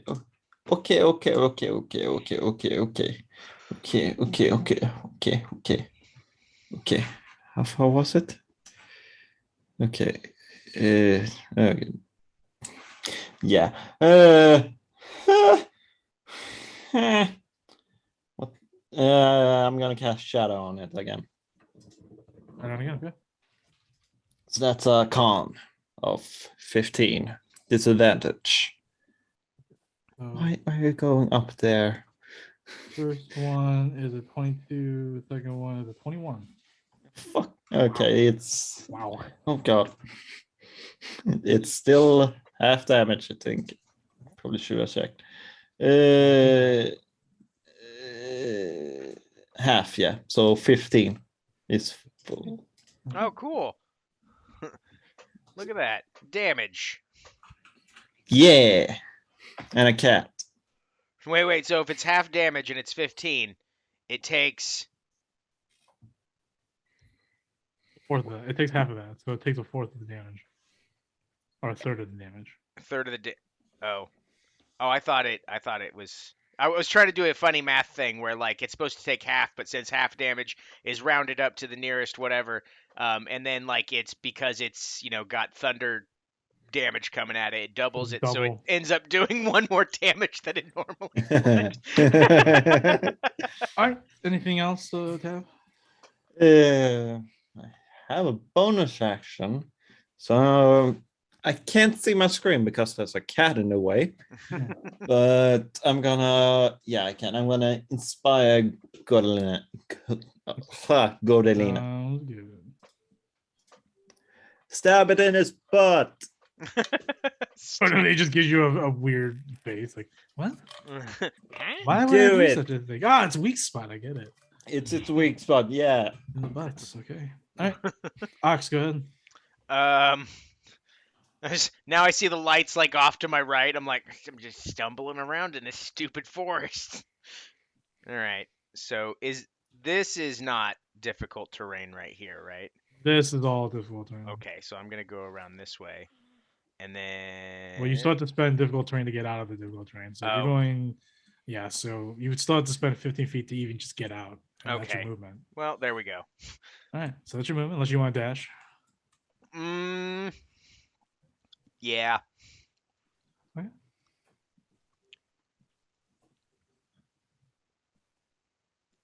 Whee!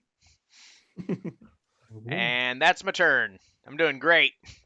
right. Top of the order. It still takes only half of what it took. So here we go. Top of the order, Sterling. What are you doing? It is now officially bloodied. Yay. I would like to yell to the rest of the group. I think the way we defeat this thing is that we break the pillars and maybe not focus on the big statue that's chasing us. And then I'm going to take my movement. So It will go Right ahead over and use its attack of opportunity to attack you. okay. So here we go. 17. 17 does hit, unless it's elemental. So pretty sure it Not hits. elemental. Technically, it's not. All right, and you take 25 points of bludgeoning damage. Oh god. Oh, actually, hold on. Like, I think it might. Yeah, I'm down. Well, yeah, regardless, you would have to spend 15 to get up anyways, so. Right, so All right, so Sterling is down as he gets pummeled into a crater by the statue. well, I got anything to do. Damn. All right, we move on to the enemy. With that taken care of, he will go ahead and look at Godolina and swat her down. Okay. So first attack, hits. Second attack, misses.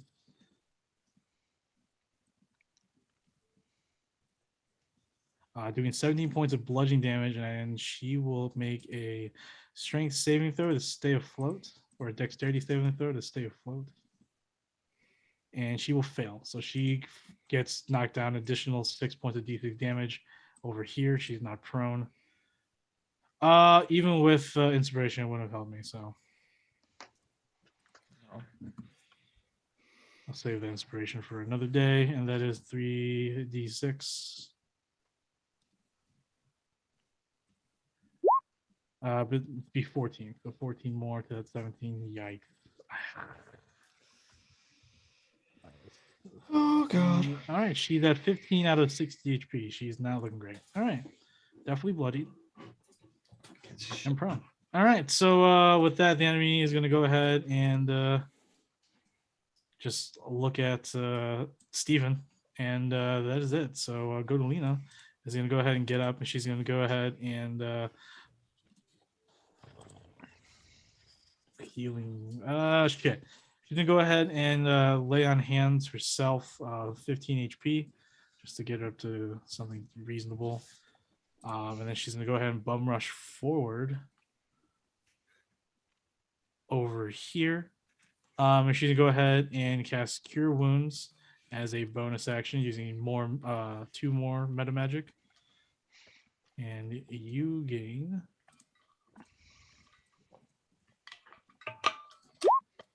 10 points of HP, Sterling. You're back up, but you're still prone. Gordon was like, Sterling, get up. What did you say? You said something about tower or whatnot, whatever Yeah, nonsense. there's fillers around here. I don't know. They are magical and stuff. Snap but, out of like, it. You're I don't talking understand it. crazy. Did you use Cure Wounds? She used Cure Wounds as a bonus action. Yeah, but it's 2d8, isn't it? Oh, that's With right. Cure Wounds. Use yeah, my bad. I rolled 2d4s, not 2d8s. Don't be So worse. Just Here's the because real. of It's the that. same. So nothing happened. Nothing changed. All right. So Yeah. that's done. Thanks, Nav. But goddamn, of course. All right. That was her, and then her action is going to go ahead. She's going to attack with it. She's like, what pillar? What statue? What are you talking about? There's a statue right here, Sterling. And she turns your head upwards. Like, look, statue. Sterling. But there's big pillars with magic on them, and you gotta find them.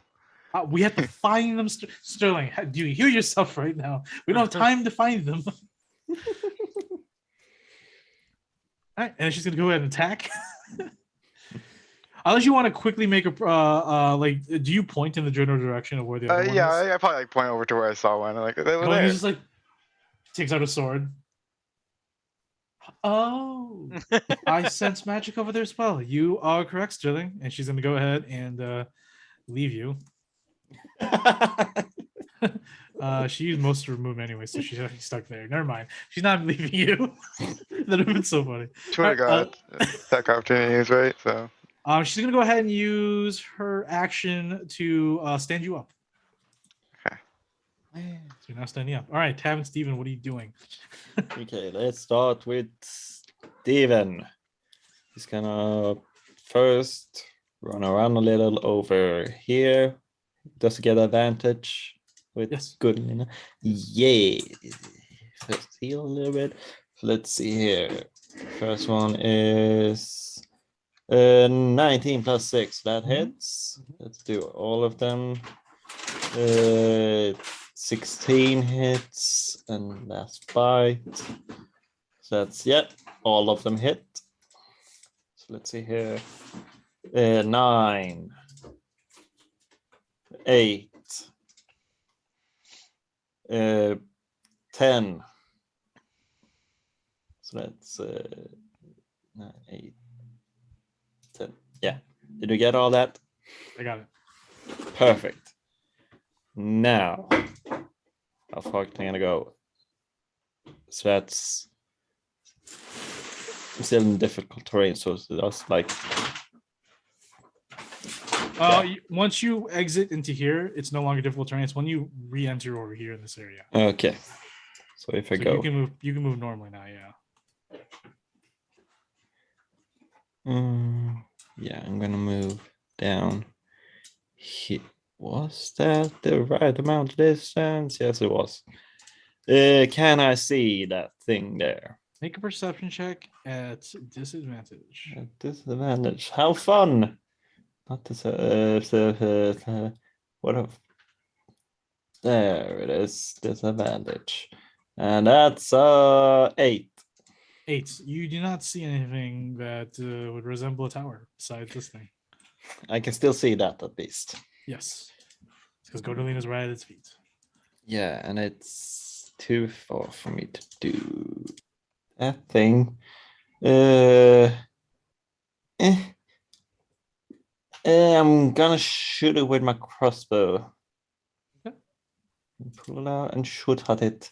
22 to hit. 9 damage. Okay.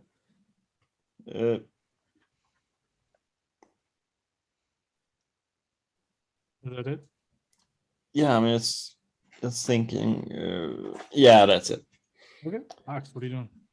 I heard something about looking for towers, so I'm just gonna start walking this direction. And just looking for towers. Want to make a perception check at disadvantage? All right.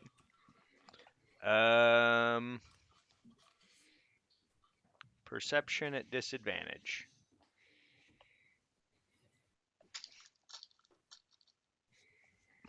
Sweet 9. 9. Yeah, 10. Yeah, you do not see a tower anywhere besides the statue back there. Sweet. Then I am gonna go ahead and take a dash action here, and just start going off this direction to look around. All right, yeah. You do not see anything in this area. So maybe if you go this way, you'll find it. But that is your turn. Yep. Unless you have a bonus action. Nothing that I can really use. Hey, the one thing I'm looking for, because I realized that some stuff had disappeared entirely from my sheet, so I had to put back like the scrib volver and shit. What I was looking through the chat to see, because there was like 1 or 2 of the scrolls that we had found recently that I could use, but I can't find where they're listed. In handouts. They're in handouts. Oh, okay. Up a All right, bit. cool. It was Thunderclap that you can use. And the Okay. bard one. There's also a bard one. Yeah. That's between you two. So. All right, cool. All right, perfect. All right. all I Okay, for sure. All right, top of the new order. It's gonna go ahead and take the damage that it took. All right, so Sterling, what are you doing? I'm gonna do what I should did last time and use my cunning action to disengage. Yes. Then That would have been awesome. I'll move 30 feet towards it. And I'm gonna take my shots at it. So Okay. first one is these are just normal, right? Not at advantage. No. Okay. 18. 18 hits. It's 5 damage. 5 And damage. All then right. that was my flex luck, so that one's magical. Yeah.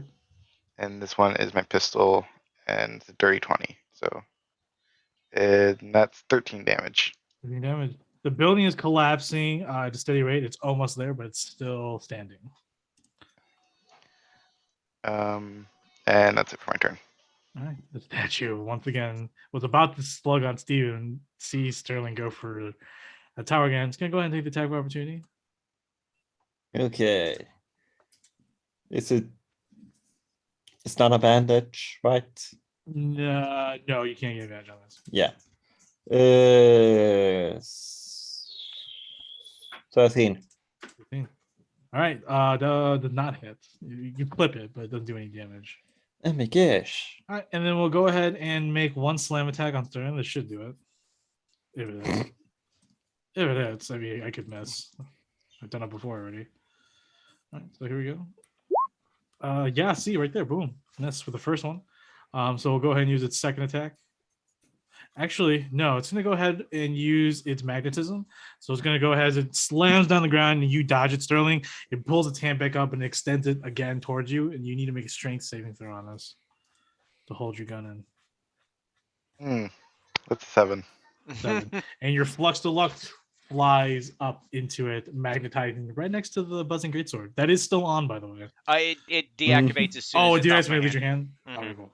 So never mind. All right, and then we'll go ahead and make its final slam attack on you. Will hit this time. And there's 18. I'm down. Okay, down again. All right, to go to Lena. She's like, oh god, it happened again, didn't it? And she makes her way. She is on the ground, but she's gonna go ahead and fly 30 feet. Sorry, she's gonna go ahead and move this way 30 feet, and then she's gonna go ahead and fly 30 feet.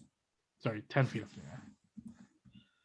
10 feet up in the air and then fly 20 feet over here. She's like, oh, damn it, Sterling. Oh, that's the tower. Over here. She's gonna go ahead and like use her sword that's glowing light to like try to like get everyone's attention. And for you, Ox and Tav, you can clearly see she's over here. And she's like, the tower that we need to destroy is over here. Let's jump over- Okay. that's- I pull out my scrib volver and I'm just loading the thing in. I got this. Alright, we go to Tav and Steven. Okay. Let's begin by running. Not there. Wait.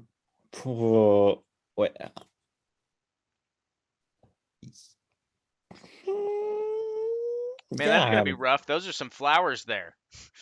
Who cares? I'm there. I need you to make 2 dexterity saving throws. So first one. That was charisma, so that's not. That was good, but that's a natural one. Should have stuck with the charisma. And the second one is 15. You only take you take half the first one, so I'll just give you total in general. I'll do the first one that's full.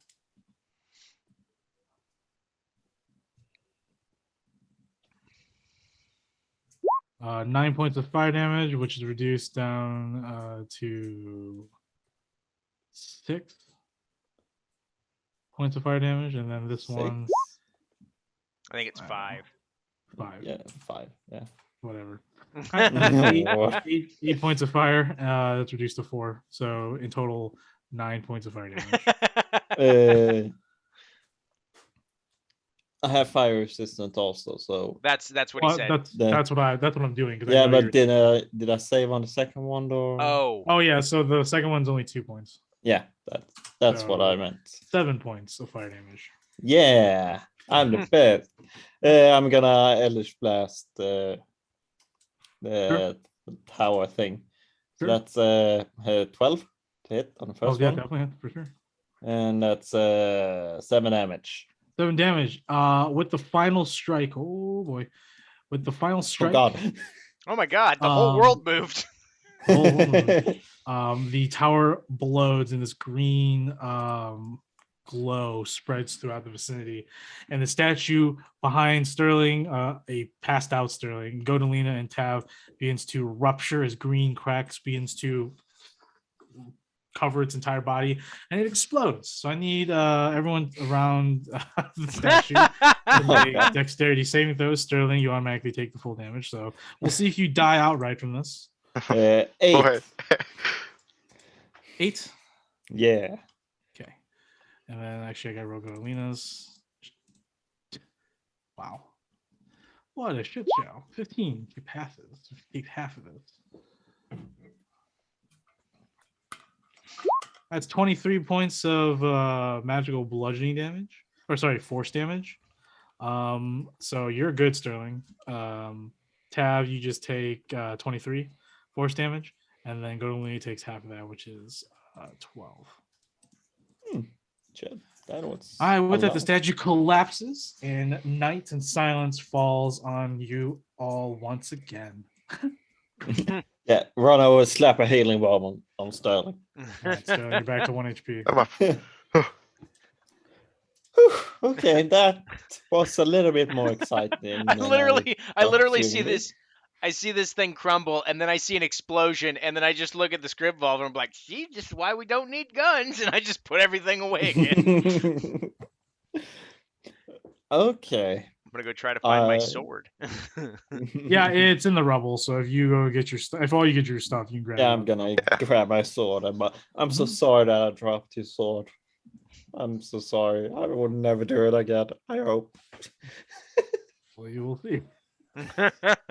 All right, so back to second watch. So Sterling, you're on sentry mode. So go ahead and make a perception check, and everyone go ahead and take a long rest. The disadvantage. At disadvantage, you don't have dark vision. At 10. You don't say anything dangerous.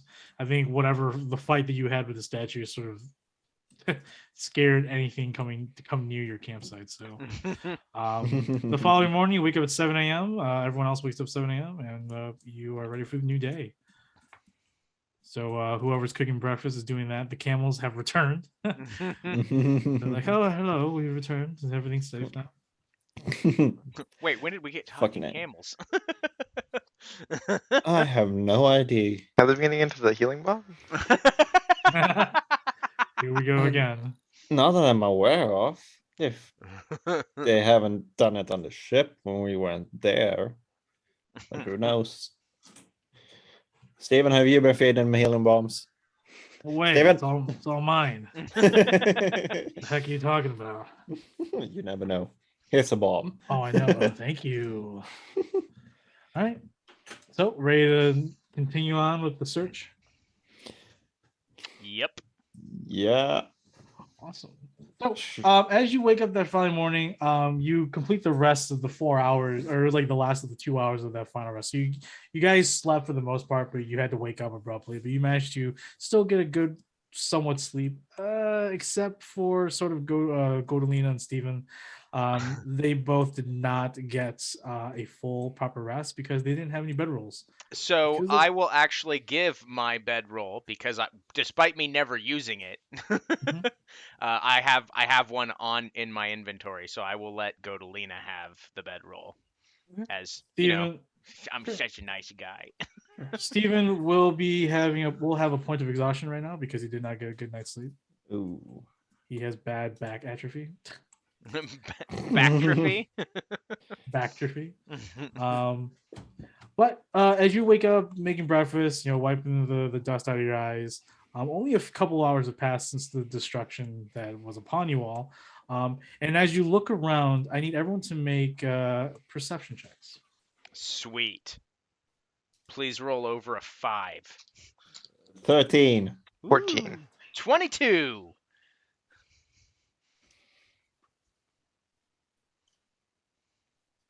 As you're eating breakfast, and Sterling, as you're sort of perusing around the campsite, looking at the remains of the statue, all of you can hear faintly in the winds a very captivating angelical song being sung. Oh fuck! I plug my ear.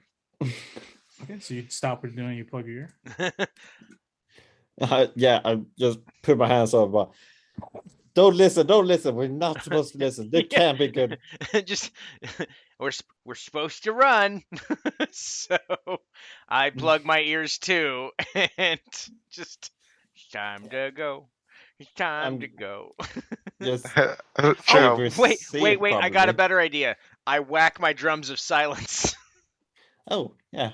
So as long as you're within the bubble, we can hear shit. Yep. Yeah, nice. All right, so you play drum silence, you don't hear anything, you just look at each other. Yep. Well, mime. And I'm just looking around. We're just pantomiming. What the fuck? Somewhere. Your camel. What's the radius? The radius on the drums, I believe, is 30 feet. Okay, so your camels are also part of this silent game, and they are spooked. They're just like freaking out in this silent bubble. I'm gonna go up and just I'm gonna calm them and hold the reins so they don't run off like idiots. So you yeah, you can't hear anything. Are you looking around to see if you can find this bird Uh-huh. nearby? Yeah. Go ahead and make perception checks. Oh, that's These will be a 13. disadvantage because you don't have sense of hearing anymore. All right. So- So 10. My disadvantage was 10. Nine. What the fuck? 8. Okay. All of you do not see anything at all. Except moving birds up in the sky, and you're all freak out like birds. But they're just what looks to be normal birds. What do you guys want to do right now? Well, let me see how long these drums last.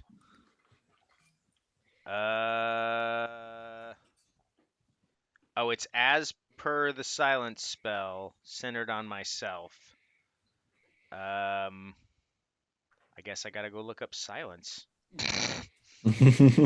So for duration is 10 minutes. It's the concentration, 20-foot radius, centered on your point you choose within range. Any creature or object entirely inside the sphere is immune to thunder damage, and creatures are deafened while entirely inside it.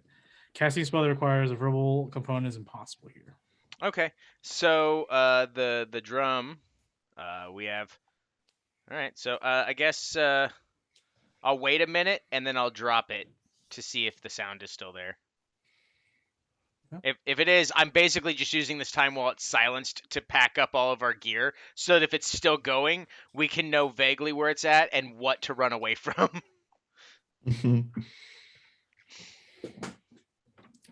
So, but as you're waiting, Steven just like his head throws up, He has better smell. and I need Steven to make a wisdom saving throw. Wisdom saving throw. Okay. That's obviously something he's great at. He's really great at it, and he got a 4. 4. Steven suddenly like gets up and he walks towards you, Tav, with a very peculiar look. She's like he's confused.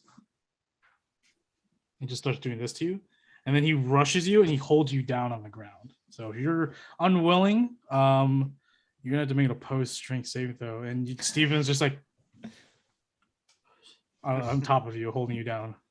Okay. Okay, that was 17. I roll for Steven. Okay. And Steven got a 7 plus 3, I think. Yeah. So you managed to kick off Steven, and Steven is continuing to try to grapple you down. He doesn't have like an angry expression on his face. He's sort of very confused. He's just like, I'm gonna go pick up Steven and just hold him. all right, go ahead and make a strength check, opposed strength check. So Steven making a opposed strength check. All right. 12. 12. All right, so yeah, he gets picked up.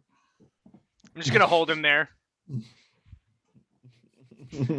So during this time, Steven's going to try to break free and try to grapple Tav. So have him make another check against Ox again. Yeah. 15. 22. 22. Yeah, he's in the continued struggle. Okay, so Now I'm gonna as bear that- hug him. All right, so you're bear hugging him. Okay, so still within the time frame of, are you going to continue to let the drums play as Yeah, you're holding him down? Yeah, the Because whole he's struggling to get free. yeah, the whole thing that I'm doing right now is, well, I don't have to keep playing the drum. I'm just concentrating on it. But Right, it's playing right now. That's what I'm saying. right. So I am going to, like, literally all I was doing was just getting stuff packed up and getting it put together so that as soon as we were done packed up, I was going to drop the concentration. So, like, what, 5 minutes? Okay, but at that time, Steven's trying to break free, so you're trying to hold him. You're not doing any of that. Okay. All right, Well, so Steven's then- going to continue to try to break free. So you're not Okay. going to. Cool. It's either you let him go or to do what you need to do, or you stay there and hold him. Okay. We can pack up his stuff. So. Yeah. I'll hold So them. you They guys are- pack up the stuff. Okay, so as you're Yeah. packing your stuff, all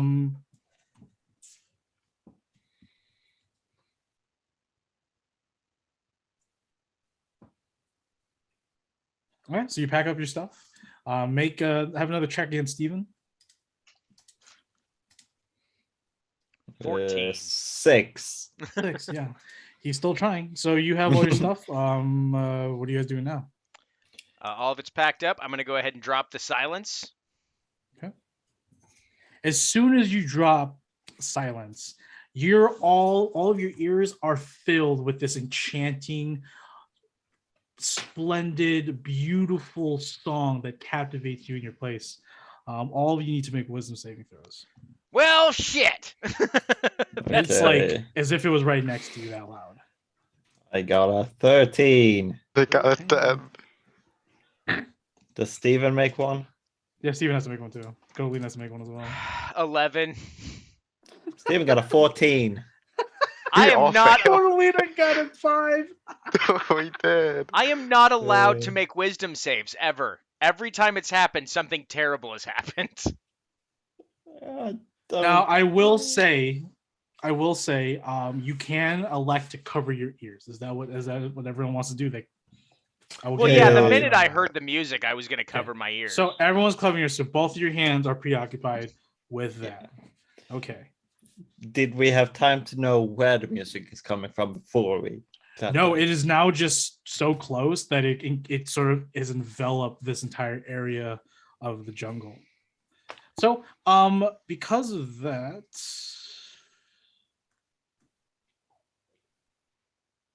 all right. So you're covering your ears. All right. So, yeah, you are covering your ears.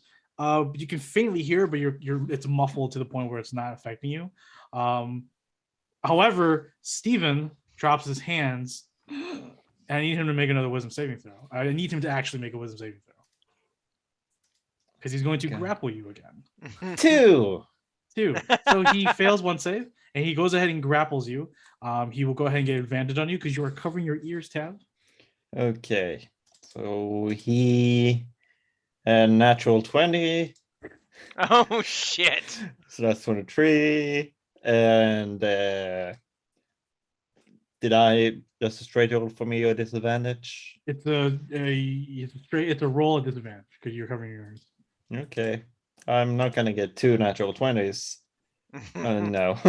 I got a 10. So you've been brought down to the ground over here, and you hear the song. I need you to make that wisdom saving throw. Oh fuck. 15. 15. All right. So I will tell you that you still failed the DC. Fuck. Butts. Oh god.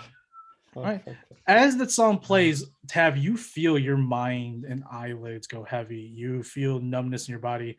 You feel like you want to sleep for the rest of your life. And on top of you, gripping you, Stevie's like, "Yeah, I'm so tired, but I need to make sure that you're okay, Tab." And he's like, holds you tighter and tighter. Can cover your ears. So we'll go ahead and roll for initiative order. So everyone go and roll for initiative. Okay. 16. What was that? 25. Nice. 10.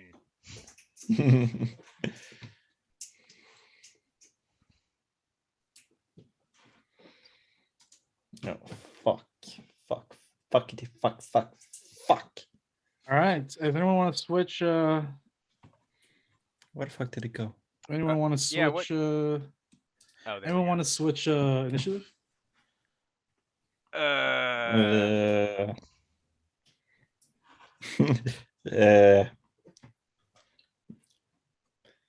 I can be lower down.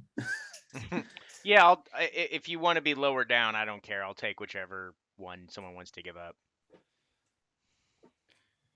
Yeah. Goldling is willing to switch with anybody, so I don't see what the things are. I can't see it. Oh, No, there it no.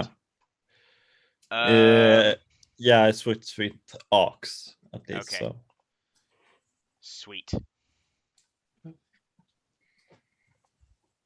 We good then?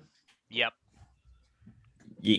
All right, so top of the order, Sterling, you don't know what's going on. You have your ears covering. You can faintly a muffled song. You can see Tav and Steven grapple on the ground. You can see Tav and Steven's eyelids sort of struggling to keep awake. The camels all are asleep, by the way. Mm. They're all fast asleep. There's no way they're gonna make that DC. Can I make a perception check? Sure, make a perception check.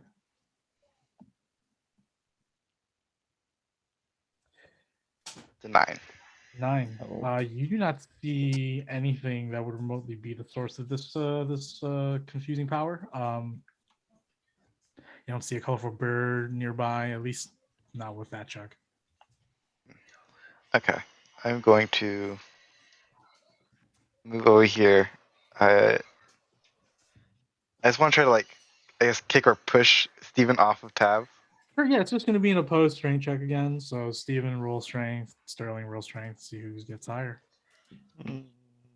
Oh, not 20. Oh, well, I rolled a 7. So So you kick Or Steven. Steven just grind, like he just like solidifies up. He's like, no, sorry.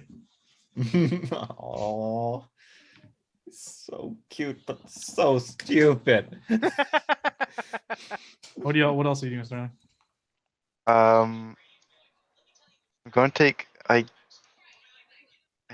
guess I just move out into the open. I want to see if I can. I'm just gonna stay there and hold on, keep looking for something. I'm not sure what else to do. Okay, okay, sounds good.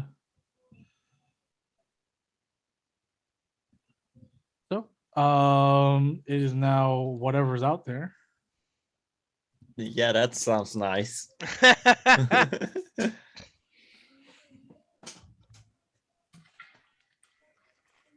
Okay. We go on to Ox. What are you doing, Ox? I know the minute I take my hand off my ears, unless you allow me a check or something, because my whole thing is I want to negate the sound with more sound, and I was gonna pull out the greatsword and activate it, but I don't think I can do that fast enough before I have to make that save. Correct. Yeah, you're gonna have to take that save regardless.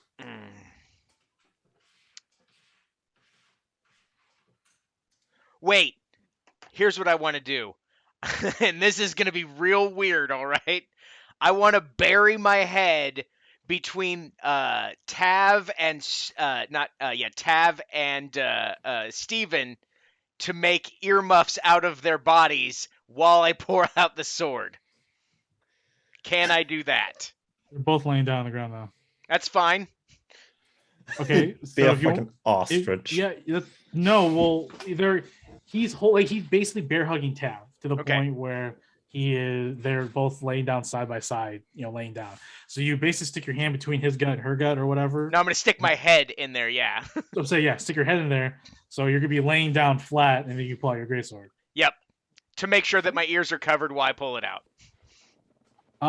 Sure, yeah, that's fine. So yeah, you do that. So you're now prone with everybody else, and you pull out your greatsword, and it is super loud. Yep. And now I'm going to use my half movement to stand back up with my buzzing greatsword. Oh, trying to lift them? Yeah, you're gonna have to make a strength check. Oh no, I'm not lifting them. I'm just standing back up. I moved back out, sort of thing. Like I used them as an earmuff, and then I stood back up. I see. Yeah, okay. Yeah, you stand back up. Okay, cool, for sure. And now I'm just so I can't hear anything but the buzzing greatsword. Yeah, that's fine. Perfect. Then I'm gonna start. I guess that's my bonus action. So I'm gonna try to kick those two into waking the hell up.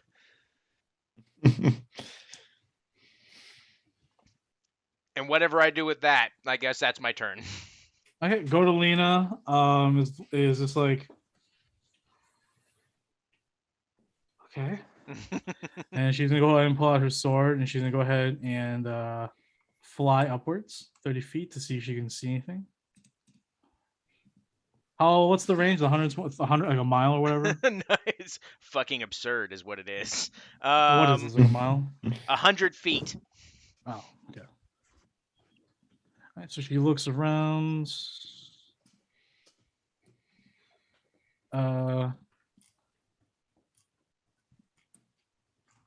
Doesn't see anything. Oh my god. Then we move on to Tav and Steven. Now, at the beginning of your turn, Tav, you're getting really sleepy, and as soon as you close your eyes, you open them, and you don't hear anything. Tav, you have been charmed, and Steven, you will now let go of Tav. So now both of you are under this creature's control. Oh Great. shit. Tav, I would like for you to go ahead and cast. Oh god. Hey, Oh, for once it's god. Forking not me. Ray at second level on Ox. Okay. Let's see here. The first one is 19 to hit. Hmm. Second one is nat 1. Mhm. So 24 on the third, so 2 hits. Okay, well, go ahead and roll damage. So that's 8 and 8, so 16 fire damage on Ox. 16 fire damage on Ox. Mm. All right, and then Steven is going to go ahead and attack you, Ox, as he sees Tav, you unload Scorching Ray, and he goes and jumps at you, doing all his attacks. So yeah, go ahead, Tav. So, 13 doesn't hit. 4 plus 6, 10. Bite attack 2. Nope, he misses everyone. All right. I literally, this is what I imagine. I stand up, I'm like, yeah, I did it! Bam! What the fuck? All right. Top of the order, feeling. Tav Okay. has just suddenly attacked Ox and Steven as well. Not the first time, but I mean, to be fair, most of the time I did something to deserve it. yeah, but I was thinking about the ghosts. Oh, yeah. But no, I didn't attack you, I think. Was just Carolina and Mm-hmm. Mm-hmm. don't remember All the right, other what one. are you doing, Sterling? I will. Is this a rock right here? Like, I can stand on? Sure. Or. I was trying to get, like, height, like, somewhere I can Sure, look yeah, higher it's fine. up. About 5 feet up. You can climb up. Let's go. I just want to keep making perception checks. All right, go ahead and make another perception check. It's a 5. 5. Jesus Christ. Don't see anything. Oh, Oh god. I'm gonna take my few steps back again, just because this used to have over there has been charmed, and I think it's not a good idea to be around that. Oh, by the way, for Steven and Tav, you both, since you're both technically charmed, automatically choose to fail the save again. Though you can hear. Oh no, you can't hear the buzz. That's right. So never mind. My bad. Go ahead. Continue. I think I'm just gonna end my turn there. All right. Cool. All right. Enemies. All right. Move it on.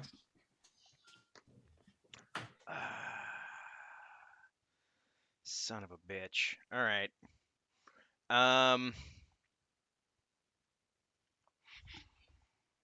Maybe someone knocking some sense into him might help. So I literally turn around and I literally just look at both Tav and Steven and just go. And I whack the shit out of Tav. Okay, so make an attack on Tav. Yep. We'll see how well this goes. 21. Yeah.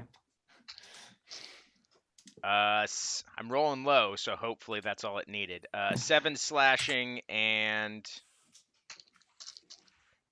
9 thunder. Did Oh, you take all God. that damage? Whatever was clouding your judgment, you regain senses of your body and mind, and you are now met with that ridiculous shredding noise from his sword. But- Fuck Ox, you bastard! So It you helped at least. feeling better? Yeah, you can barely hear anything. But yeah, as per normal. Oh Right. God. So And I, Tav, I was- literally point at Tav, and I point at Steven. I say punch him. you're attacking Steven now? No, Oh, I, you're- I don't you're have telling another Tav to- attack. I was just Alright. pantomiming to Tav what to do. All right, Godolin's gonna go ahead and continue to fly 30 feet this way, and then she's gonna go ahead and make another perception check. That is a 9, so she fails. All right, Tav and Steven. So, whatever you want, but Steven's gonna go ahead and attack Ox again, unless you want to stop him. Yeah, I'm gonna stab him. So fucked. Uh, let's see. Dysfunctional family. Yeah, I hit him. 15. Okay. So I do the lowest 5 damage to him. Okay. As you do that, he regains sense and he's just like, "Oh man, I'm sorry. I'm sorry. Another voice that sounded like Taz entered my brain. I had to listen. Sorry." But you can't hear that. He's just saying that to himself, but it's super loud. So what? Huh? It's not. Okay. Okay. I'm gonna. Yeah, I can. Steven has what is it? The advantage on perception check on smell. Can he smell anything? Well, a lot of things. Unfortunately, I won't allow that check specifically because he doesn't know what a spell wing smells like. Okay, he's gonna make a check. Is it disadvantage because it's He's- sound and stuff? Well, yeah. Well, for if you're just looking, no, that's fine. So it's just normal. Okay. He gets a 10, so that does nothing. Nothing. And I'm gonna move a little bit over here, and he's gonna move a little bit over here. And that's it for my turn. All right, top of the order, Sterling. What are you doing? I am going to. I want to try to climb a tree. Climb a tree. Okay, sure, yeah. You're trying to find the tallest tree in this area. Yeah, All right, go ahead and make a climb check. to be Athletics. athletics. Okay. 6. 6. You fall down the tree to the soft, muddy ground below. Okay, still make a perception check or Yeah, sure. At disadvantage this time. okay. Well, I got that one, so Okay, yeah. Oh, there's God. nothing at all in this world.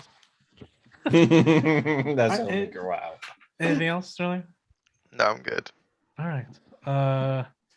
Enemies. And with that, I will officially declare that the Spellwing has left the battlefield and is no longer in reach. So with that, we are no longer in set initiative. Eventually, and probably within a couple of minutes, you wouldn't realize it, but the song does fade away. So after about 10 minutes, what do you guys all want to do as you continue to search, but to no avail? I mean, we did our job, right? So just go back and tell them that it was around this area. I mean, yeah. If they said Uh. they said this is what the Spellwing's known for, so we know that it's been last spotted in this area. I guess looking for tracks. Yeah, where it went off at least should probably be at least which direction. If you all want to make survival checks, go ahead. Yeah, let's do that. Let's see. I'm gonna Ooh, I'm gonna use a bardic inspiration 18. to help out Tav. yeah, I got a dirty 20, so Oh, okay. Well, then I'm just gonna go ahead and mark that off real quick, and then I'm gonna make my own, which is probably gonna be far inferior to their checks. Yep, 8. So Tev, you do find tracks of what looks like to be very thin, dainty little webbed feet. You know the spellwing can dip its feet in water. It's a somewhat amphibious Avarian creature. It does like the water, moist areas, places where there is water. Moist areas, Jesus. It took everything not slipped my to mind. distract him. It slipped my mind when I said it. So wet. It's so weird. So wet. And you do find tracks. You don't know if this is it or not because you don't know exactly what type of bird, but they look like flamingo type tracks. But you notice that they all were. You sort of see that it originated here and made its way towards your camp, and then it stopped here. And there is no tracks whatsoever going beyond what you had just found. With your intelligence, what's your intelligence? 11. 11. Go ahead and make an intelligence check. No proficiency, it's just a flat intelligence. 7. 7. Yeah, it just disappeared. Just disappeared. Okay. Golina flies down. She's just like, well, yes, we did complete the contract technically, but it would have been a lot more impressive if we, got the jump on the bird and told him exactly where it was without it noticing us. Yeah. Can I Regardless, use magic awareness to see if there's any residual effects of anything it might have done? magical awareness. Oh, for your class. Yep. What does it do again? Let Just me under find it. magic? Yeah. So magic awareness, as an action, you open your awareness to the presence of concentrated magic until the end of your next turn. You know the location of any spell or magic item within 60 feet that isn't behind total cover. When you sense a spell, you learn which school of magic it belongs to. Okay. Even if you did cast it when the spell is on, it wouldn't tell you where it's at. And regardless, there is no magic. in the Okay, area. I just didn't know if it maybe used magic to disappear. That's what I was no. trying to check. And even if it did, you would have had to do it right as it did it. So that was Okay. quite some time ago. Correct. Cool. All right. Yeah. What do you guys want to do now? Well, let's see here. The tracks end right here. We don't know where it went. I don't know if it flies. Probably can. What is swans? Can probably fly. Probably safe Flamingos. to assume that it probably flew away. That's what it wants you to think. It's a fake creature. It probably. It's probably hanging out in the world right now, just waiting to come back any second. I plug my ears. I will actually take that back, Ox. If you did do that right now, you will have sensed magical something effect near your camp, and if you follow it, it's all covered. It's covered your camels. Like all your camels are sleeping. Oh. They're fast asleep, and they are sleeping, and that's where you sort of see a residual magic effect. Something powerful has enchanted these creatures. Well, that's fine.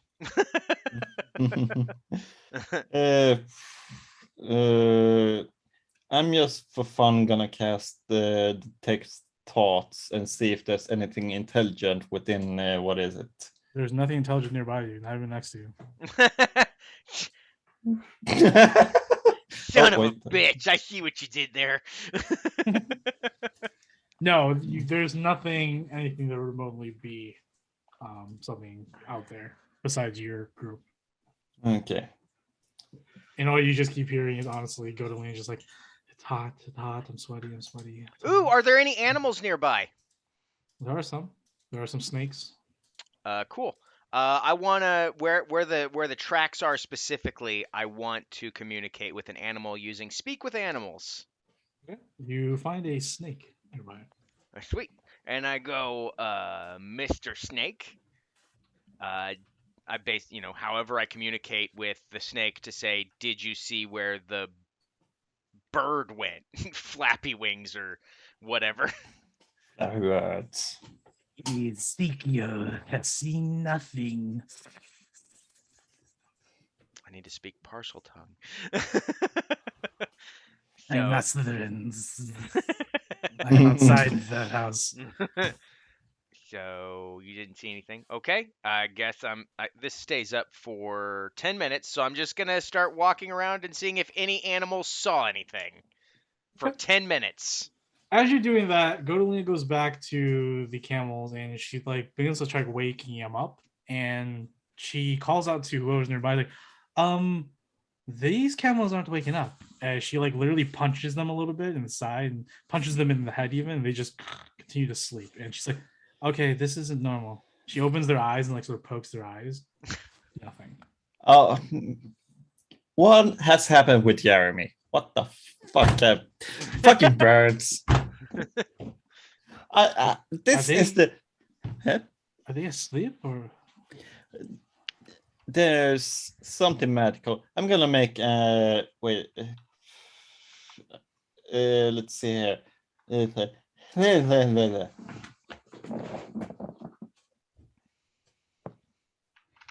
Can I use identify on them? You're trying to identify the magic on them. Yeah. Go ahead and identify your casting as a ritual, or what are you doing? Yeah, that's the only thing I can. Okay, so you're spending 10 minutes to cast identify. After 10 minutes is up, Ox, you ask around, you find this one little toad who's like, I saw a bird, and then it turned invisible, and I didn't see it again. Visible and then disappear. That's Thank the you, toad you Mr. are. Toad. And after 10 minutes, you cast Identify. It is definitely an enchantment spell. You look at what else Identify gives.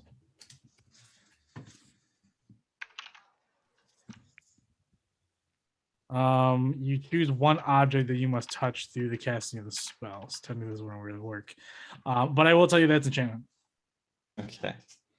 Enchantment spell is probably a sleep, some type of sleep spell or something weird. Depends on how strong this creature is. Let's see here. How much does a camel weigh? They are started with water, so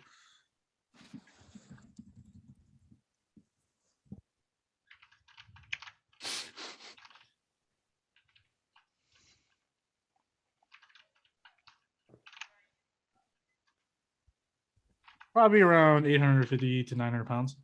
That won't work. Okay. Well, I'm out of IDs. Does someone Well, else looks like know? we just lost camels. Whatever. Not whatever. But yeah. Well, Fuck. there's only one other way that I could think you could wake them up, and I don't think you want me to do that. As long as it doesn't kill them. Well, I don't know. I pull out a spear and I just stab one real quick. As you stab it, they have no effect. They are not affected by that whatsoever. I'm gonna cast And Cure they're bleeding. Wounds. Okay, like cure wounds, cool. It gets 9 hit points. Cool, because it was on the cusp of life after that one attack. Yeah, I thought so. It has 11 HP. Okay, that didn't work. We're stuck here with sleeping camels, with a bird that's It could turn invisible. yeah, and it's Probably why we couldn't find it so easily or at all. yeah. And we know that it has very powerful enchantment magic. It messed with you and Steven, Yeah. and it kept it alive. So we definitely know for a fact that it doesn't engage openly. So that makes our jobs even harder. But like I said, that's not our problem anymore, unfortunately. We need to figure out how to get back to Camp Sandrift and then eventually back to Pindi. Otherwise, we're gonna be hauling all of our gear through the humid jungle. And Yeah. we'll be expending all our water because most of our water were in the camel. Yeah. Yeah. How long is that? So as all four of you stand there in the humid jungle, we'll pick this up back next Saturday. I'm not gonna lie. The only thing I'm thinking is like, well, we can kill one of the camels and turn him into a stretcher to carry our stuff. I have Okay. something if we're gonna need to carry stuff, but it's just like faster with the camel. Thank you, everybody, and have a wonderful day.